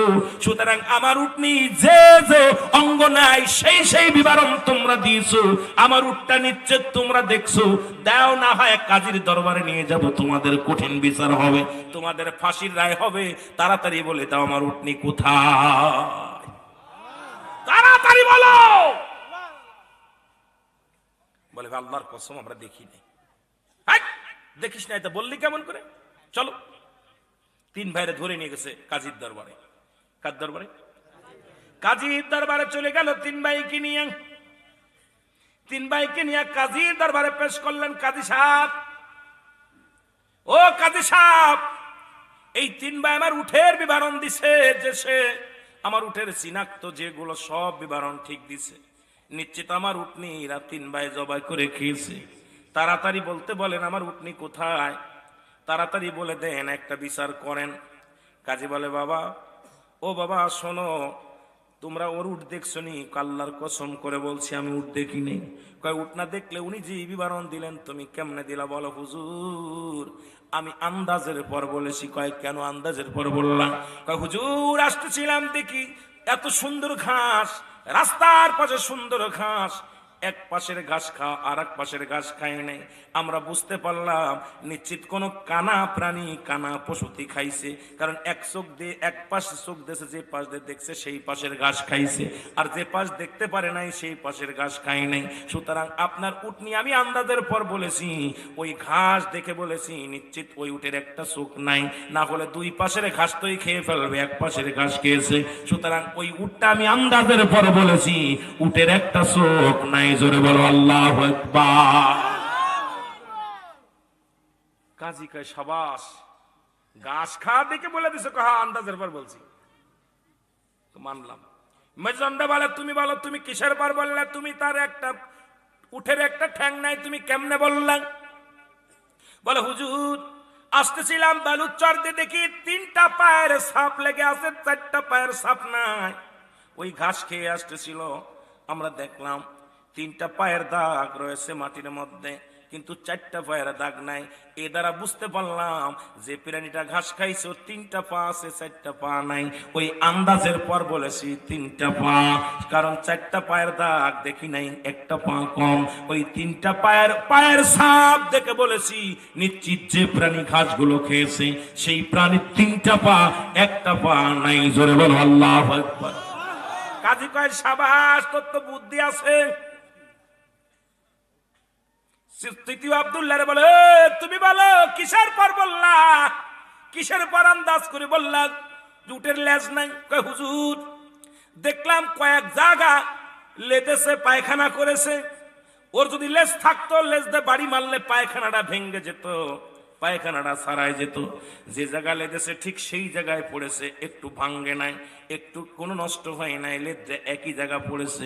ইয়া দ্বারা বুঝতে পারলাম উটটার মনে হয় লেজ নাই। যদি লেজ থাকতো তাহলে লেজে নাড়া মারতো, পায়খানা ভেঙে যেত। যেহেতু পায়খানাটা ভাঙ্গে নাই, এই জন্য আস্ত পায়খানা দেখলাম। আস্ত ওইটা দেখার কারণে আমি মনে মনে চিন্তা করলাম নিশ্চিত উঠের কোনো লেজ নাই। লেজ থাকলে তো পায়খানাটা এইরকম নষ্ট হয়ে যেত, ভালো থাকতো না, ভেঙে গুড়া গুড়া হয়ে যেত। এটা দেখে আমি অনুমান করেছি উটের মনে হয় লেজ নাই, লেজ নাই। কাজী কয়, তোদের মধ্যে এত জ্ঞানী মানুষই তো আমার দরকার। আমি এতদিন রাজ্য পরিচালনা করি, এত জ্ঞানী মানুষ আমার নজরে পড়ে নাই। আয় তোরা 3 ভাই আমার রাজ্যে থাকবি। আর নয় তুমি যাও, যাও তো যাও, যা যা বলছে তো অনুমান করে বলছে, যাও তোমার খুঁজে বেড়াও। লোকটা চলে গেছে। 3 জনরে বলতেছে আমার এই রাজ্য দেখাশোনার দায়িত্ব আমি তোমাদের দিতে চাই, কারণ তোমাদের মতো এরকম জ্ঞানী মানুষ থাকলে আমি জীবনে আমার কেউ পরাজয় করতে পারবে না। তোমরা যেভাবে জ্ঞান খাটায় কথা বলো, আন্দাজের পর যা যা বলছো তাই হয়ে গেছে, সুতরাং তোমাদের আমার দরকার। আব্দুল্লাহ বলে শোনেন, আমরা আপনার রাজ্যে থাকতে আসি না, আমরা একটা বিপদে পড়ে বাইর হয়েছি, বিপদে পড়ে বাইর হয়েছি। আমার বড় ভাইয়ের নাম আব্দুল্লাহ, আমার ছোট ভাইয়ের নাম আব্দুল্লাহ, আমার নাম আব্দুল্লাহ। আল্লাহু আকবার বলেন না। 3 ভাইয়ের নাম আব্দুল্লাহ। আমার আব্বা জান মরণের সময় 3 ভাইকে ডাকলেন, কোথায় রে আব্দুল্লাহ রায়? ডাক দে বললেন আব্দুল্লাহ এই জমির ভাগ পাবে আব্দুল্লাহ, জমির ভাগ পাবে আব্দুল্লাহ। আমার ওয়ারিস সূত্রের জমি জমার সম্পদ পাবে আব্দুল্লাহ। আব্দুল্লাহ পাবে না, 2 বার বলছে পাবে, 1 বার বলছে পাবে না। এখন 3 ভাইয়ের মধ্যে আমাদের ঝামেলা বাঁচছে, কে পাবে না, কোন 2 জন পাবে, এটা নিয়ে ঝামেলার মধ্যে আছি। এটা সংশোধনের জন্য, এটা একটা পরামর্শের জন্য, এটা একটা সুরার জন্য আমরা ঘর থেকে বাইরে হয়েছি, কোনো মানুষ পাই না, কারোর কাছ থেকে সমাধান পাই নাই, বড় কষ্টের মধ্যে আছি। কাজী কয় রে বাবা, এ তো বিশাল বড় বিপদের মধ্যে তোমরা আছো, জোরে জোরে বলো আল্লাহু আকবার। এ তো সেই উটের চাইতো ভেজাল, এর সমাধান কি দিবে? তবে থাকো বাবা, দেখা যাক তোমাদের সমাধান দিয়ে দিব, তবে আজকের দিনটা থাকো, আগামীকাল সমাধান দিব। রাতের বেলা বললেন আমি তোমাদের মেহমানদারি করাতে চাই, মেহমানদারি করাইলেন। আল্লাহু আকবার বলো। মেহমানদারি করাইলেন। এ যুবক বন্ধুরা শোনো, গোস্ত রান্না করে আনলেন 1 পাতিলে, অনেকগুলো রুটি বানায় আনলেন, দিয়া দিলেন। এটা দিলেন কাজী সাহেব, দিয়ে পাঠাইলেন খাবারের জন্য। বড় আব্দুল্লাহ কয় খবরদার গোস্ত খাস না, এটা সাধারণ গোস্ত না, এটা উটের গোস্ত না, বকরির গোস্ত না, এটা হলো কুকুরের গোস্ত। জোরে জোরে বলো আল্লাহু আকবার। বড় আব্দুল্লাহ বলে এটা নিশ্চিত কুকুরের গোস্ত, এটা খাওয়া যাবে না। কিসের গোস্ত? জোরে বলেন কিসের গোস্ত? কুকুরের গোস্ত, এটা খাওয়া যাবে না। মেজো আব্দুল্লাহ বলে এই রুটি যিনি বানাইছে সে নিশ্চিত একটা গর্ভবতী মহিলা, এই রুটিগুলো যিনি বানিয়ে দিয়েছে তিনি গর্ভবতী মহিলা। জোরে বলেন আল্লাহু আকবার। ছোট আব্দুল্লাহ বলে নিশ্চিত এই খাবারগুলো যিনি দিছে সে সাধারণ মানুষ না, সে যার সন্তান। নাউজুবিল্লাহ বলেন। আমাদের যে খাবার দিছে এটা অবৈধ সন্তান। এই 3টা কথা বসে রয়েছেন। কাজী এসে দেখে খানা খাই নাই, 3 ভাই বসে আছে। ডাকতে বলে তোমরা খানা খাওনি কেন? বলে হুজুর আপনি বলেন, আপনি কাজী, আপনি বলেন এই গোস্তটা কোন কি পশুর, এটা কুকুরের গোস্ত কি না? বলে বাবা আমি বলতে পারি না এটা কুকুরের গোস্ত কি না, আমি ভিতর থেকে জানতে হবে। মেজজন বলেন। দ্বিতীয় আব্দুল্লাহ বলে হুজুর এই রুটিগুলো একটা গর্ভবতী মহিলা শেখছে, বলেন এই রুটিগুলো বানাইছে একজন গর্ভবতী মহিলা। এটা আমি বলতে পারি না। ছোট আব্দুল্লাহ বলে। 3 নাম্বার আব্দুল্লাহ বলে হুজুর এই খাবার আমাদেরকে যিনি দিচ্ছেন সে নিশ্চিত একজন অবৈধ সন্তান। জোরে জোরে চিল্লায়া বলা যাবে না আল্লাহু আকবার। কাজী মনে মনে খুব রাখছে, খাবার দিছি আমি, আমারে কয় অবৈধ সন্তান, কত বড় বেয়াদব। দাঁড়াও, তোমাদের কথা যদি ঠিক হয়, কারণ তোমরা উটের বিবরণ দিছো ঠিক হয়েছে, দাঁড়াও, এই জন্য আগে তোমাদের সমাধান দিব না।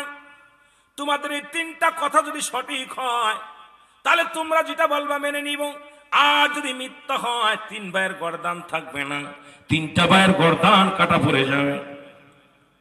3 ভাইকে রেখে দিলেন, চলে গেলেন ভিতর বাড়িতে। যা ডাকতে যিনি পাকানে, যিনি পাকাইলেন রান্না করেছেন তাকে জিগায়, এ পাকানি শোনো, বাবরচি সাহেব শোনো, কিসের গোস্ত পাকাইছে? বলে হুজুর ঘরের আপনি গরুর গোস্ত রান্না করে দিতে বলেছেন, যা দেখি কোনো গোস্ত নাই, উটের গোস্ত নাই, বকরির গোস্ত নাই, দুম্বার গোস্ত নাই। নিরুপায় হয়ে যেহেতু আপনার হুকুম তালিম করতে হবে, আপনার হুকুম যদি অমান্য করি আমি বিপদে পড়ে যাব। আপনার পালা যে কুত্তাটা ছিল ওই কুত্তাটা জব করে বুনে দিছি। জোরে বলো আল্লাহু আকবার। কুকুরটা জব করে দিছি। জবাই করে গোস্ত রান্না করে দিছি।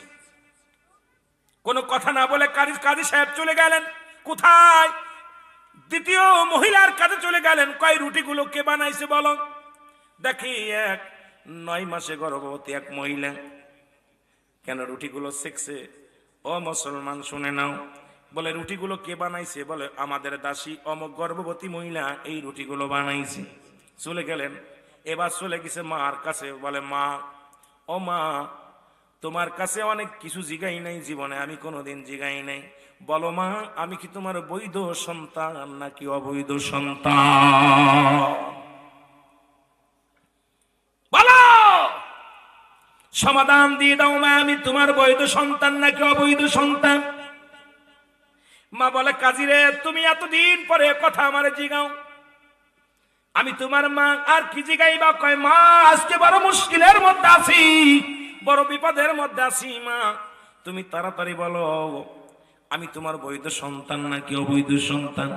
ডাকতে বলে বাজান রে, তুই আমার বৈধ সন্তান নয়, তুই আমার অবৈধ সন্তান। কারণ তোর বাবা এক সময় গিয়েছিল ব্যবসার কাজে গিয়েছিল, ওই বাড়ির যিনি আমার কর্মচারী ওর সঙ্গে আমার মিলন হয়, ওই সন্তান কুসন্তান তুই রে বাবা। তোর বাবা আমার বাড়ির অমক চাকর, কারণ এই তোকে জন্ম দিয়েছে তুই হারাম জাদা। জোরে জোরে চিল্লায় বলো আল্লাহু আকবার।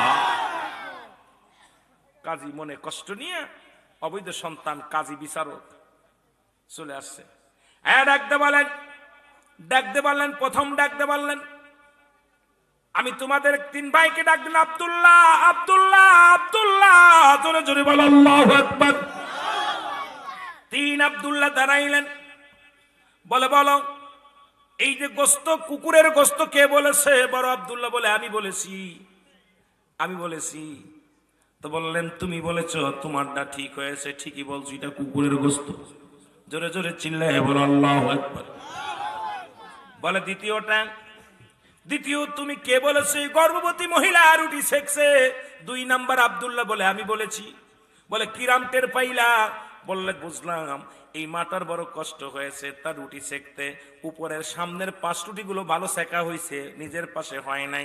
ইয়া দ্বারা বুঝতে পেরেছি মা জননী গর্ভবতী মা বসে সেকতে পারে নাই, বড় কষ্ট হয়েছে।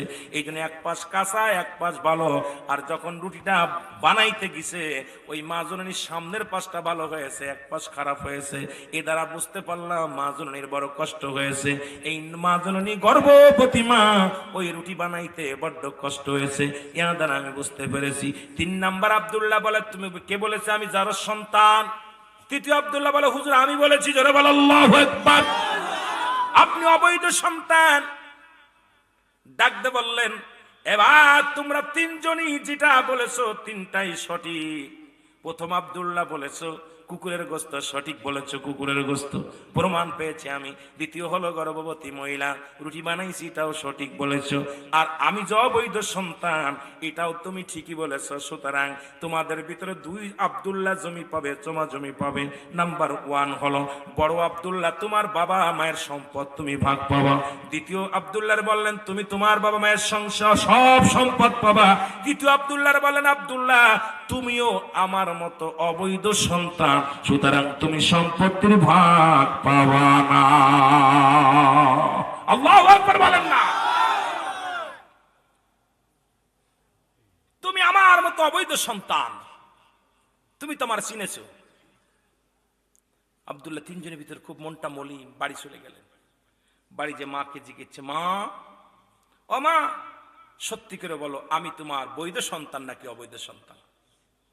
মা বলে বাবারে তুই আজকে অনেকদিন লুকাছিলাম, কথাটা না বলেছিলাম। যখনই তুই বাড়ি থেকে তোরা 3 ভাই চলে গেলি তখনই বলবো মনে ছিল, কিন্তু বলতে পারি নাই। বাবা শোন, তোর বাবা একজন ধার্মিক মানুষ ছিল, নামাজি ব্যক্তি ছিল, ফরজগার ব্যক্তি ছিল। একদিন সালাত আদায় করে মসজিদের থেকে বাড়ির পথে ফিরতেছিলেন, তুই রাস্তার মধ্যে পড়া অবস্থায় ছিলি, পড়েছিলি। তোর আব্বা জান তোকে তুলে নিয়ে আসে আমার হাতে দিয়েছিল। হাতে দিয়ে সেই থেকে তোরে লালন পালন করেছি রে বাবা। বাবা তোর বাবা মায়ের পরিচয় আমি জানি না, তবে তোর নামটাও আমি আব্দুল্লাহ রেখেছি, কারণ তোর বাবা আর আমার স্বামী এবং আমি দুজনেই মিলে আমার কলিজার দুটি সন্তান তাদের নাম রেখেছি আব্দুল্লাহ, তোর নাম রেখেছি আব্দুল্লাহ। সুতরাং বাবারে তুই তো অবৈধ কি বৈধ আমি বলতে পারি না, কারণ তোরে আমি লালন পালন করেছি পালিত সন্তান। জোরে জোরে চিল্লায়া বলা যাবেন আল্লাহু আকবার, একটু জিকির করেন সুবহানাল্লাহ।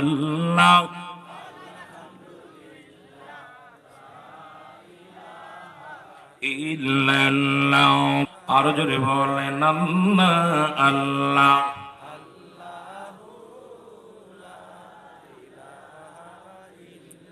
বাবার একটু জিকির জোরে করা যাবে না? বলেন আল্লাহ আল্লাহ আল্লাহু লা ইলাহা।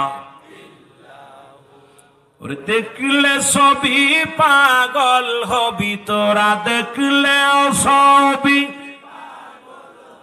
ওর চেহারায় আনোয়ার নবীজি আল্লাহ আল্লাহ।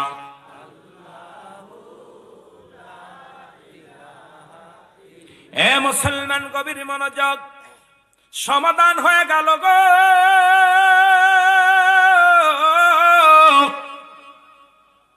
ও মুসলমান গভীর মনোযোগ, এই জন্য ইমানি আলোচনায় যেতেছিলাম। আবারও বলেন লা ইলাহা ইল্লাল্লাহু মুহাম্মাদুর রাসূলুল্লাহ সাল্লাল্লাহু আলাইহি ওয়াসাল্লাম। এই কালেমা পড়লেন হযরত বেলাল। মারহাবা বলেন। লম্বা নাই বাবা, ইমানের কথা বলতে যাগো। কালেমা, নামাজ, রোজা, হজ, যাকাত। আল্লাহু আকবার বলো। এই কালেমা পড়লেন হযরত বেলাল। বাবার নাম হলো রাবা। ছোট্টবেলা থেকেই কালেমা বেলাল জিগায়, বেলাল জিগায় কে আমার রব? এই সৃষ্টি জগতের মালিককে, আসমান জগতের মালিককে, আমার মালিককে। জমিনটাকে বিনা খুঁটিতে ধরে রাখছে তিনি কে? বেলাল গবেষণার মধ্যে পড়ে আছে। আল্লাহ কি যেন ডাকতে বলে বেলাল রে, সব কিছুর মালিক হলো আমার আল্লাহ। জোরে জোরে চিল্লায় বলা যাবে না মারহাবা। বেলালের অনেক লম্বা আলোচনা গো মুসলমান। বেলালকে বিক্রি করে দিলেন ওমর কাছে। জোরে বলো আল্লাহু আকবার। বেলালের বাবা রাবা ছিলেন তৎকালীন জামানায় একজন কৃষক। তৎকালীন জামানায় ভালো একজন কৃষক, ফসল বুনতেন, ফসল লাগাইতেন, ফসল কাটতেন। সুন্দর একজন কৃষক ছিলেন বেলালের বাবা। বিক্রি করে দিলেন। বেলাল বকরি চড়ায়, বেলাল মেষ চড়ায়। বেলাল মুসলমান শুনে নাও, বেলাল শুধু কান্দে আর কয় আল্লাহ এই সব কিছুর মালিক আমি, তুমি আল্লাহ। কারণ হায়াত মৌতের মালিকও তুমি আল্লাহ, আমার মালিকও তুমি আল্লাহ। তুমি ছাড়া কিছু নাই, সব কিছুর মালিক তুমি। লা ইলাহা ইল্লাল্লাহু সাল্লাল্লাহু আলাইহি ওয়াসাল্লাম। ওমরের কাছে খবর আসলো, ওমাইয়া রে তোমার কিনা গোলাম কি জন্য কবিতা আবৃত্তি করে গো? আমাদের বকরিগুলো খানা খায় না, মেষগুলো খানা খায় না।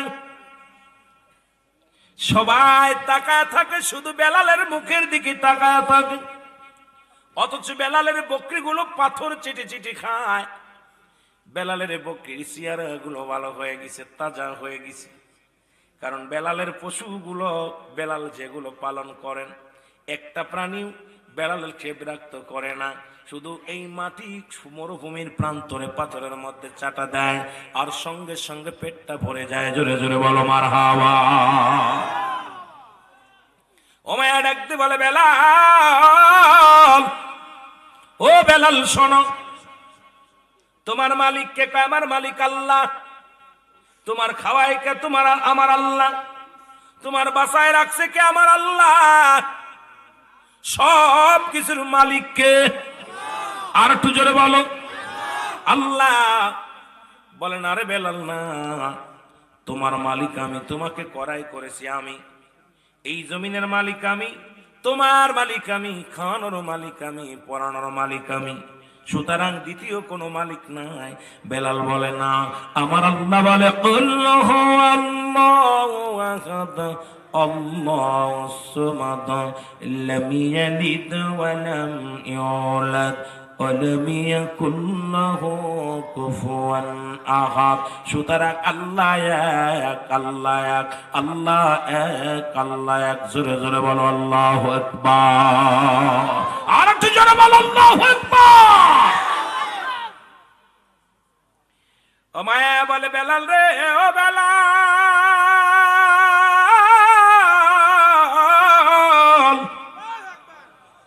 কালেমা ছেড়ে দে, ওই কবিতা ছেড়ে দে, নাই তোর খানা বন্ধ রে। বেলাল খানা বন্ধ হয়ে গেল। বেলাল কবিতায় কালেমা ছাড়ে নাই। বেলালকে ওমায়ার গোলামেরা তার নির্যাতন চালাইতে লাগলেন। ওমায়ার যন্ত্রণায় বেলাল কষ্ট করে কান্দে আর বলে, আমার মালিক, সব কিছুর মালিক আমার আল্লাহ তুমি, হায়াতের মালিক তুমি, রিজিকের মালিক তুমি, তুমি আমার রব, তুমি আমার সব। বেলাল চোখের পানি ছেড়ে কান্দে। বেলাল আল্লাহকে বলে না, আমার মুসলমান গভীর মনোযোগ, এই বেলালকে কি করলেন শুনে নাও। ওমায়া দুষ্ট মানুষেরা বেলালের আঘাতের পর আঘাত করতে লাগলেন। বেলালকে মরু প্রান্তরে টানাটানি করা হলো। বেলালের বুকের উপরে পাথর চাপা দিয়ে রাখা হলো। বেলাল শুধু কান্দে, আহাত আহাত বলে কান্দে আর চোখের পানি ছেড়ে বলে, কালে মার মালাটা পড়ছি আমি, যত পারো যন্ত্রণা দাও গো তুমি, বলো যত পারো যন্ত্রণা। আরো জোরে বলেন, যত পারো যন্ত্রণা দাও গো তুমি, এই মানি না মানি না, হার যে মানি না, মানি না মানি না, হার যে মানি না, হায়াত মউতের মালিক তুমি, কালেমার মালাটা পড়ছি আমি, যত পারো যন্ত্রণা দাও গো তুমি, বলো যত পারো যন্ত্রণা। আরো জোরে বলেন, যত পারো যন্ত্রণা দাও গো। এ রহিম,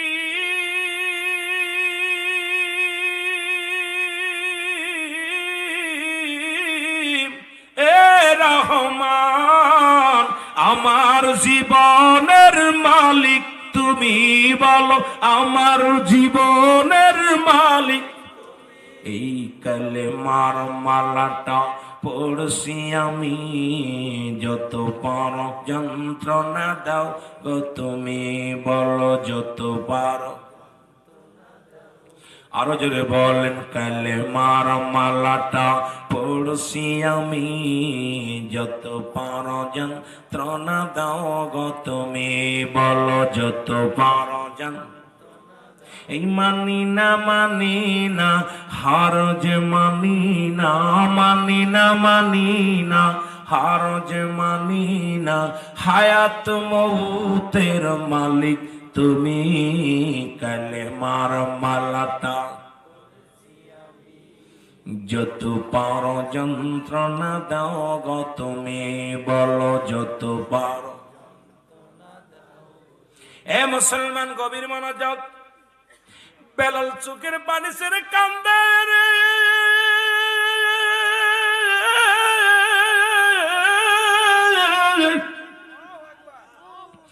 উমায়ার দুষ্ট বেঈমান মুনাফিকরা বেলালকে নির্যাতন করে। বেলাল বলে, পৃথিবীর মানুষেরা রে, দুনিয়া থেকে বিদায় করে দিতে পারো, আমি বেলালের জীবন থেকে একটা সেকেন্ডের জন্য কালেমা সরাইতে পারব না। বেলাল কান্দার কয়, মালিক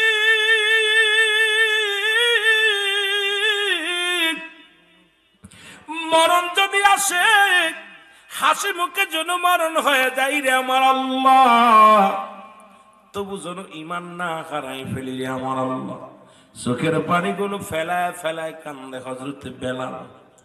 ও মায়ার হুকুম হলো, যতক্ষণ পর্যন্ত বেলাল কালেমা না ছাড়ে প্রহার করো। বেলালের হাতে পায়ে রশি দিয়ে বেঁধে রাখছেন বেলালকে। আসতেছিলেন হযরত আবু বকর সিদ্দিক রাদিয়াল্লাহু তাআলা আনহু।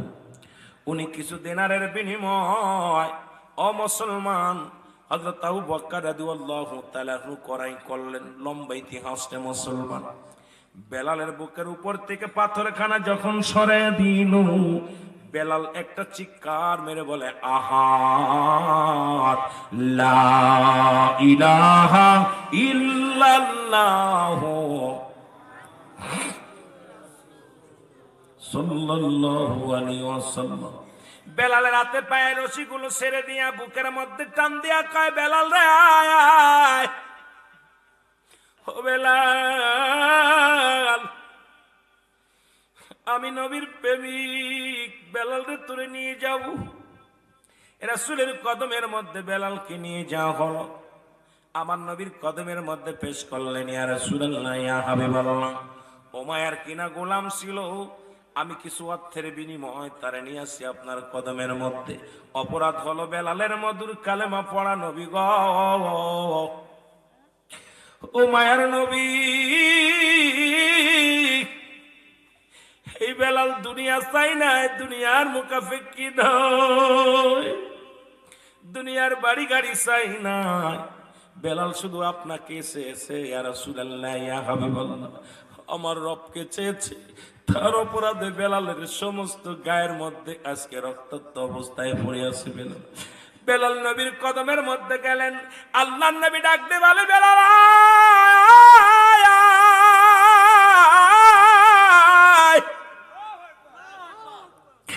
বেলালকে নবী রহমতের নবী বুকের মধ্যে নিয়ে বলে, বেলাল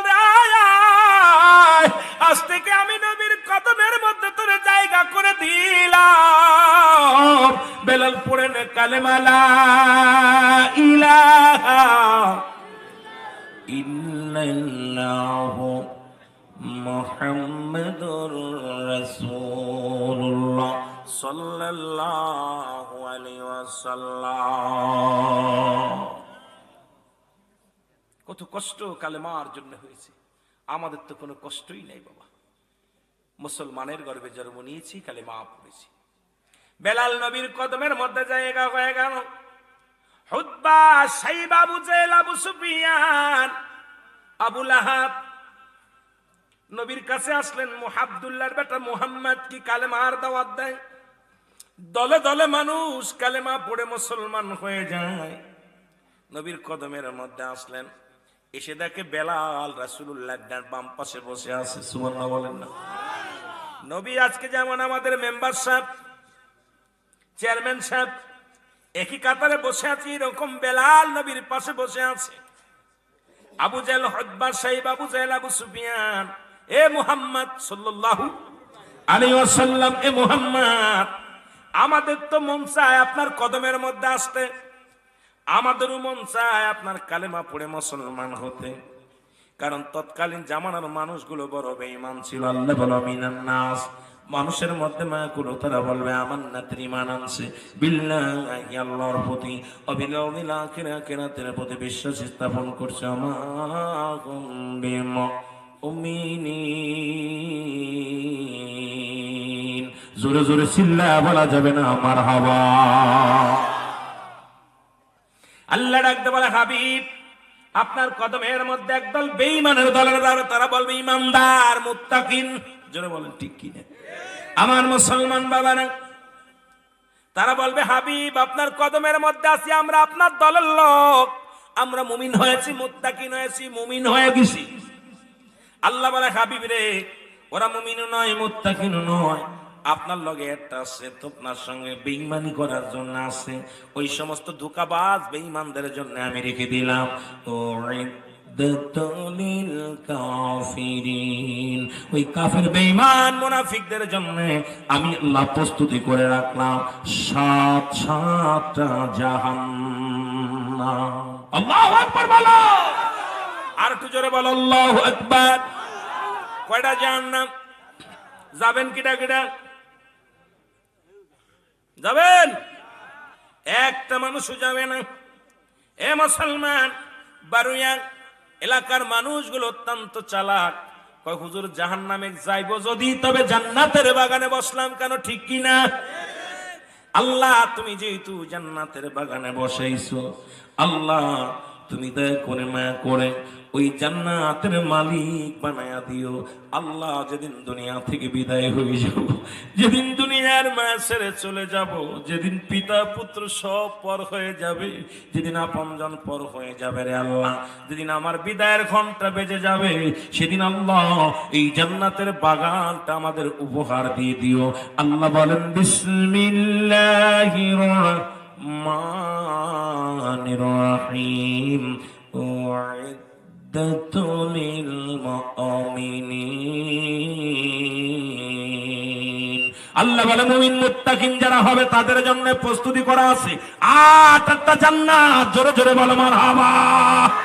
কয়টা জান্নাত? কয়টা জান্নাত? এমনি মাটির মধ্যে বসে আছেন লাভের জন্য, লসের জন্য নয়। আজকে যারা জান্নাতের বাগানে বসে আছেন অত্যন্ত লাভবান মানুষ, অত্যন্ত জ্ঞানী মানুষ। কারণ জান্নাতের বাগানে জাহান্নামীরা আসতে পারে না। জান্নাতীদের জন্য প্রস্তুতি করে রাখছে আমার আল্লাহ, একটা নয়, দুটি নয়, 8টা জান্নাত। জোরে বলা যাবে না মারহাবা। জাহান্নামীদের জন্য তৈরি করে রাখছে আমার আল্লাহ 7টা জান্নাত। ও আমার আল্লাহ, যেহেতু তুমি আমাদের জন্য 8টা জান্নাত খুলে রাখছো গো আল্লাহ, তুমি যে কোনো একটা জান্নাতের মধ্যে আমাদের দিয়া দিও তোমার হাবিবের ইজ্জতের খাতিরে গো আল্লাহ। এই মাহফিলের ইজ্জতের খাতিরে, আজকের এই মাহফিলের খাতিরে আল্লাহ, তুমি যদি আমাদের নাজাত দাও, পৃথিবীর মধ্যে কাউকে কৈফিয়ত দিতে হবে না গো। যদি পৃথিবীর মধ্যে তুমি জাহান্নামে দাও, তোমার লস হবে না, লাভ হবে না আল্লাহ। তোমার হাবিবের ইজ্জতের খাতিরে, মাহফিলের খাতিরে আজকে যারা এই ময়দানে বসেছি, আমাদের তুমি জান্নাত দিয়ে দিও। জোরে জোরে বলেন আল্লাহু আকবার। জান্নাতীদের জন্য 8টা জান্নাত খুলে রাখছে আল্লাহ, জাহান্নামীদের জন্য 7টা জাহান্নাম খুলে রাখছে। সব ফয়সালা করে দিয়েছে, জাহান্নামীরা কোথায় যাবে, জান্নাতীরা কোথায় যাবে, ফয়সালা দিয়েছে ভালো ব্যক্তির জন্য। আমার ভাইরা, আমার বন্ধুরা, আমার নবী কয় বেলাল, ও বেলাল আগামীকাল আসবি না? মনে আসেনি? বেলাল রে আগামীকাল আসবি না? বেলাল বলে ইয়া রাসূলুল্লাহ, ইয়া হাবিবাল্লাহ, আপনার কদম ছাড়া একটা মিনিটের জন্য আমার বাঁচা সম্ভব নয়। আল্লাহ নবী গো, ও মায়ার গোলামেরা কত যন্ত্রণা দিছে আমারে, কত দুঃখ দিছে, কত মারছে, ঘাত প্রতিঘাতে আমার দেহের রক্ত ঝরেছে ইয়া রাসূলুল্লাহ, চামড়াগুলো চলে গেছে, তাও আমি কষ্ট পাই না ইয়া রাসূলুল্লাহ, ইয়া হাবিবাল্লাহ, কিন্তু আপনার কদম ছাড়া একটা মিনিটের জন্য বাঁচব না ইয়া রাসূলুল্লাহ, ইয়া হাবিবাল্লাহ। নবী গো, মায়ার নবী,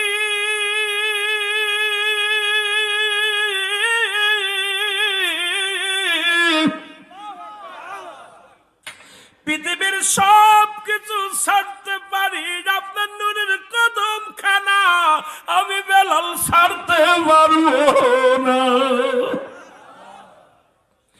নবী বলে বেলাল রে, শুধু একটা দিন। আরে হুতবার শাহী বাবু জেল আবু সুফিয়ান যদি কালেমা পড়ে নাই, ইসলামের জন্য কতই না মঙ্গল হবে রে বেলাল, তুই মাত্র একটা দিন আসবি না। বেলাল বলে একটা দিন নয়, একটা সেকেন্ডের জন্য আপনার কদম ছাড়া আমি বাঁচতে পারবো না। জোরে জোরে চিল্লায়া বলা যাবে না আল্লাহু আকবার। নবী বললেন বেলাল তুই একটা আগামীকাল আসবি না? বেলাল কাঁদতে কাঁদতে বাইর হয়ে গেলেন। ডাকতে বলে আমার মালিক,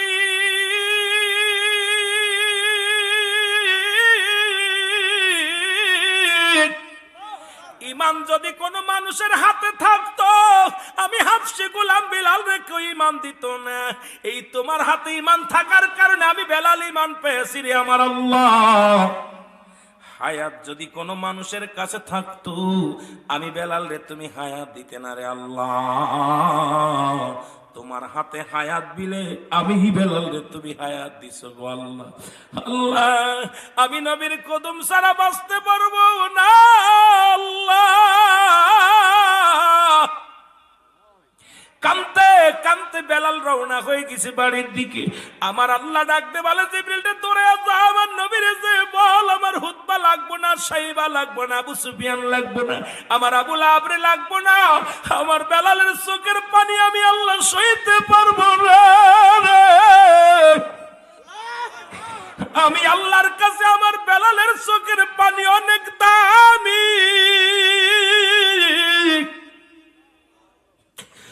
আমার বেলাল নবীর কদম থেকে গেলে হাত ফেল করে মারা যাবে। আমার বেলাল কান্দে রে, দৌড়ে যা, আমার হাবিব রে ডাক দে, বল আমার বেলাল রে যেন ডাক দে নিয়ে আসে। জুড়ে বল আল্লাহু আকবার। আল্লাহর নবী ডাক দে বলে বেলাল, বেলাল রে আয় আয়। ও বেলাল ফিরে চাও। বেলালের কান্না বেড়ে গেল। বেলাল আরো হাওমাও করে কান্দে, কারণ সন্তানকে যদি গালি দেয়া হয়, মন্দ বলা হয়, আবার যদি বাবায় ডাক দেয় রুহুল আমিন সাহেব শোনো, দেখবেন সন্তানের কান্না বেড়ে যায়, অভিমান বেড়ে যায়। বেলালের অভিমান বেড়ে গেছে। বেলাল হাওমাও করে কান্দে আর বলে আল্লাহ আমারে তুমি লয়ে যাও, আমি আর বাঁচতে চাই না, আমার নবীর কদম ছাড়া আমি আর থাকতে চাই না, এর সেইতে তুমি আমারে নিয়ে যাও, তোমার কাছে চলে যাই রে আমার আল্লাহ। আমার নবী ডাকতে বলে বেলাল আয় আয় আয়, বেলাল আয়। আমার হুতবা লাগবে না, সাইবা লাগবে না, আবু সুফিয়ান লাগবে না, আবু লাহাবের লাগবে না রে বেলাল আয়। যতদিন পর্যন্ত তোর খুশি আমি নবীর কদমের মধ্যে তোর জায়গা বানা দিলাম, আমার কদমের মধ্যে তোর চিরস্থায়ী ঠিকানা বানায় দিলাম। জোরে জোরে চিল্লা বলা যাবে না মারহাবা।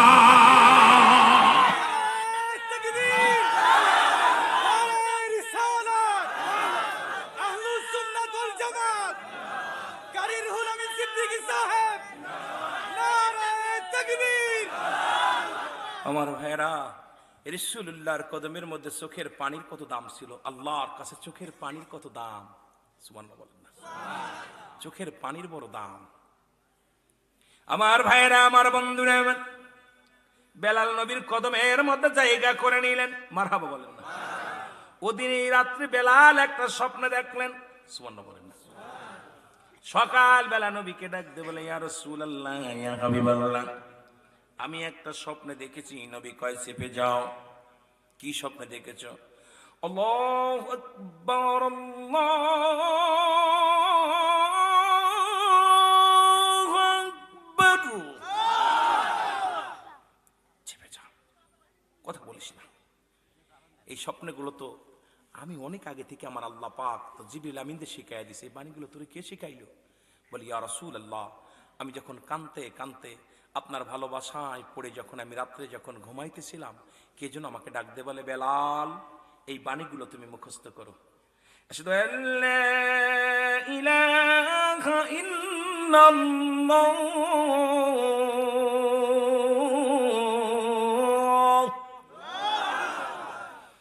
আশহাদু আন্না মুহাম্মাদুর রাসূলুল্লাহ,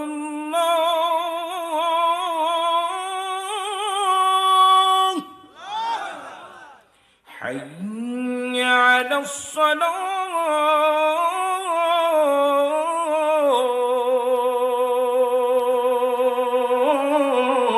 الصلاة، حي على الفلاح.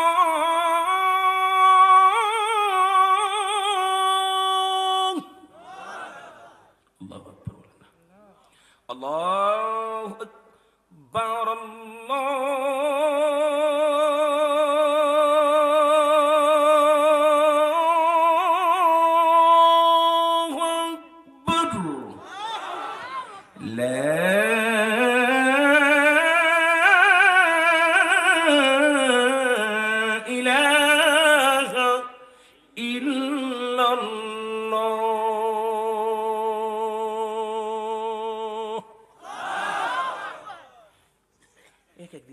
কলি করে বেলাল রাদিয়াল্লাহু তাআলা শুনাইলেন, নবীকে চিপে যাও, সালাতু খায়রুম মিনান নাওম,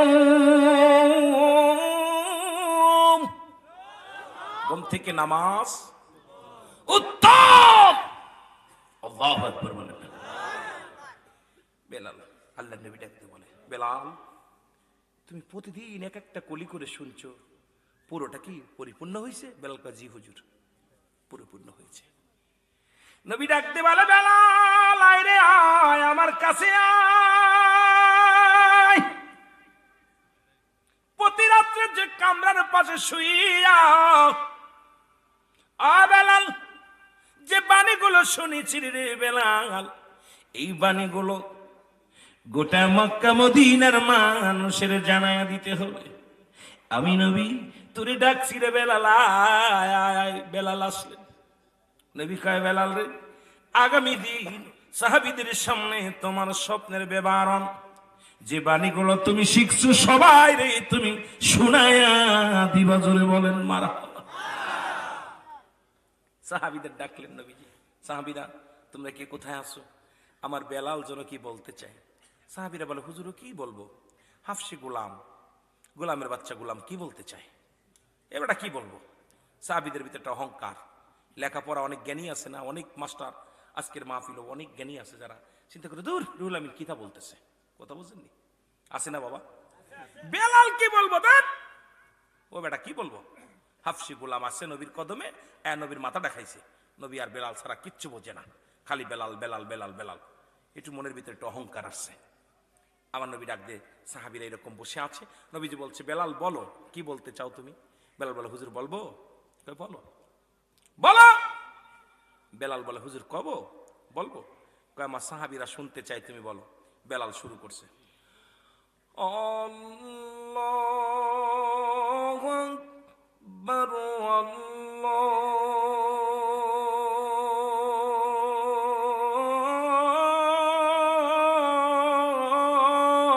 আল্লাহু আকবার, আশহাদু আন লা ইলাহা ইল্লাল্লাহ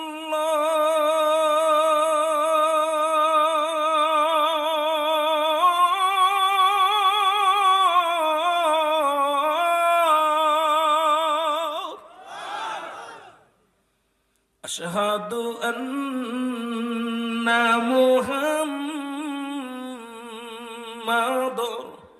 রাসূলুল্লাহ।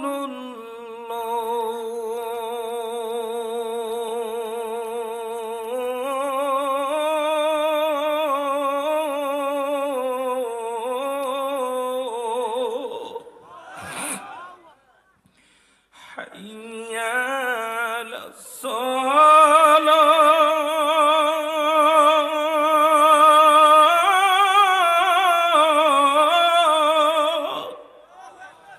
হাইয়া আলাল ফালাহ,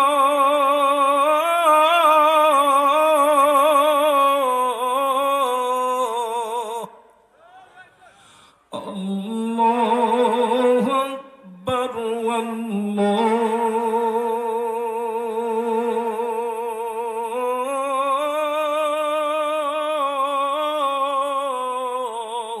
আকবার।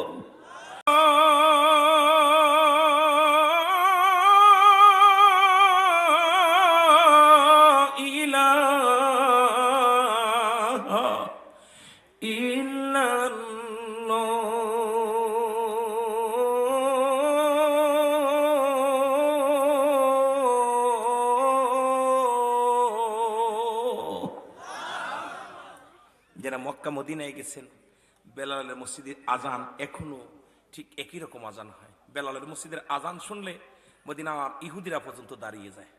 সুবহানাল্লাহ বলেন। ডিজিটাল আজান বেলালের মসজিদে হয় না, ডিজিটাল আজান আদি যুগের আজান হয়। নবী রেশকের প্রেমে পড়ে এমন ভাবে আজান দেয়, সব মানুষ কাজ কাম ছেড়ে দিয়ে দাঁড়ায় শুনে। আর আমাদের দেশে কথা বুঝেন, শেষ।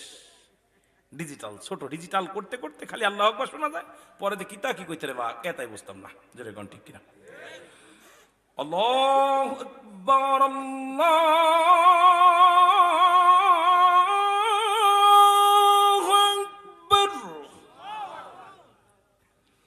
আল্লাহু আকবার, আল্লাহু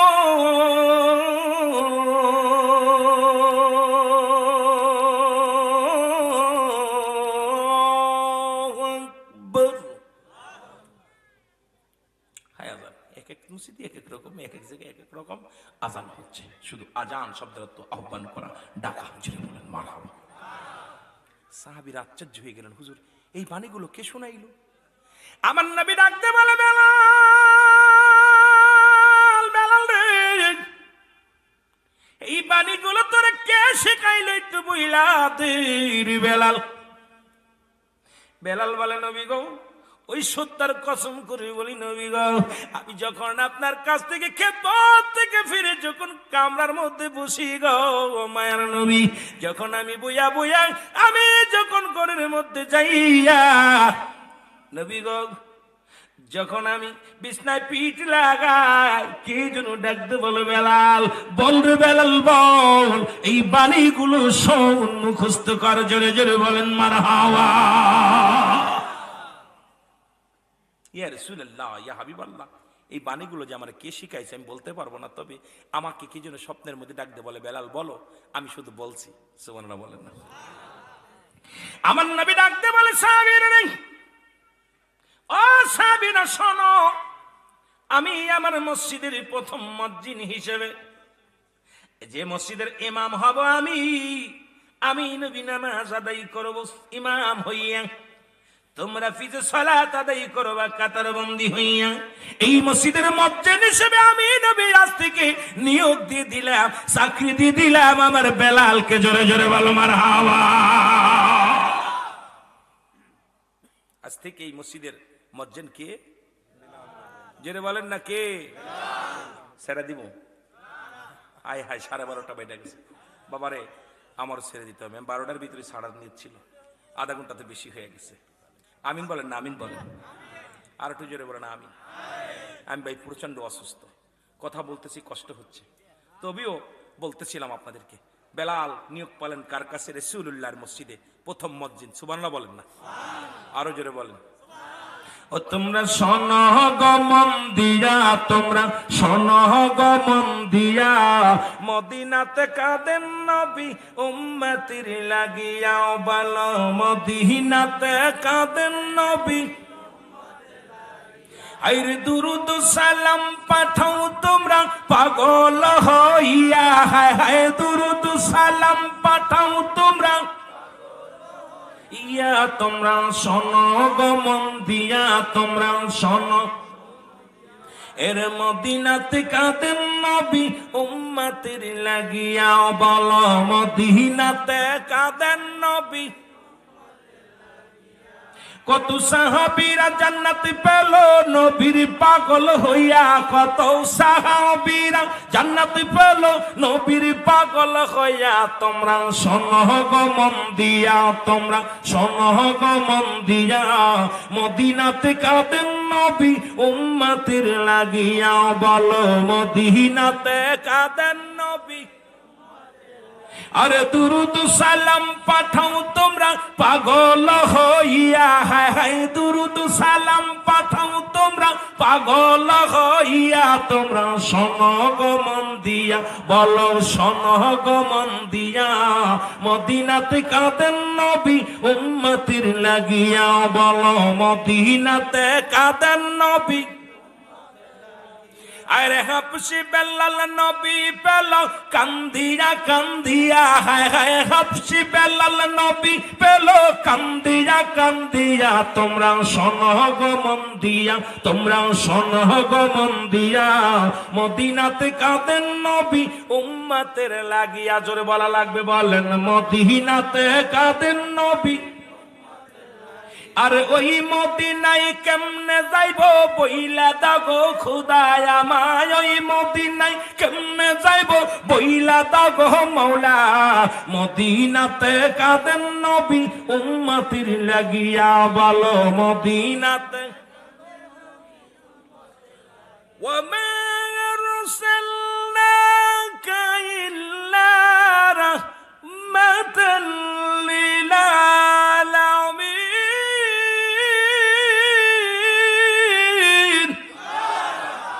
নবী গো আপনি রাহমাতাল লিল আলামিন, আল্লাহ হলো রব্বুল আলামিন। এই প্রেমের মালা পড়ে মদিনায় যেতে চাই, জোরে বলেন ঠিক কি না? আর একটু জোরে বলেন আল্লাহু আকবার। নবীর কদমে বেলালের জায়গা হয়ে গেল, মসজিদ হয়ে গেলেন। কিছুদিন পরে সাহাবীরা ডাক দিয়ে বলে, নবী গো বেলাল আযান দেয়, বেলালের আযানের মধ্যে বড্ড ভুল। নবী কয় কি কয় হ নবী গো আযান যদি আযান তো ধুরাই দেওয়া যায় না। নামাজে ভুল হলে নামাজ সুহুসিদ্ধা নাই ধুরায় পড়া যায় গো নবী। আপনার বেলাল আযান দিলে প্রচন্ড ভুল হয়ে যায়। আমার নবী ডাকতে বলে, বেলাল দেখো, বেলাল ও বেলাল তোমার নাকি ভুল হয়, তোমার নাকি আযানে ভুল হয়। বেলাল বলে, নবী গো আমি কিচ্ছু জানি না, আমার আযানে ভুল হয় কি হয় না এটা আমার আল্লাহ রাসূলই ভালো জানে, জোরে বলেন মারহাবা।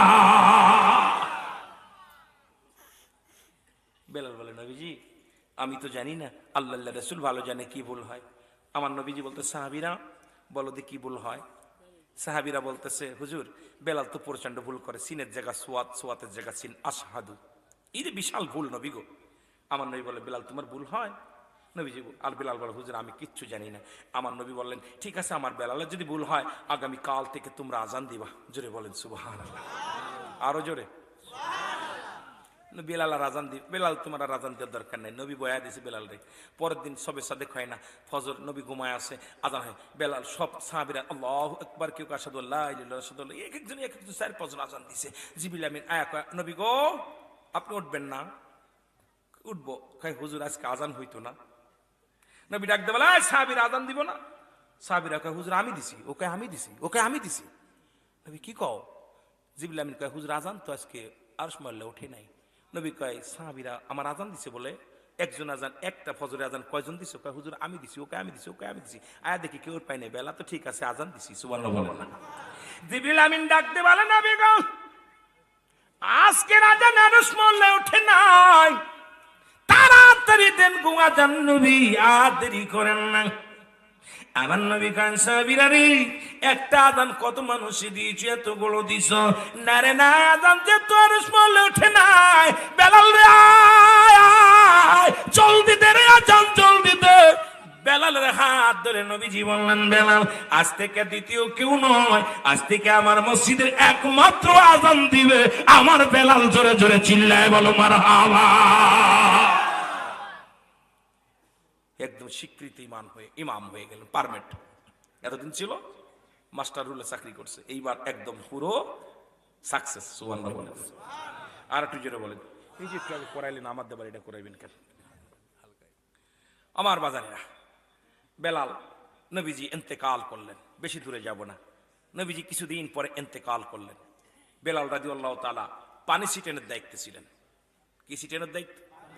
পানি সিটেনের দায়িত্ব ছিল হযরতে বেলালের। নবীজিকে রওজার মধ্যে রাখলেন।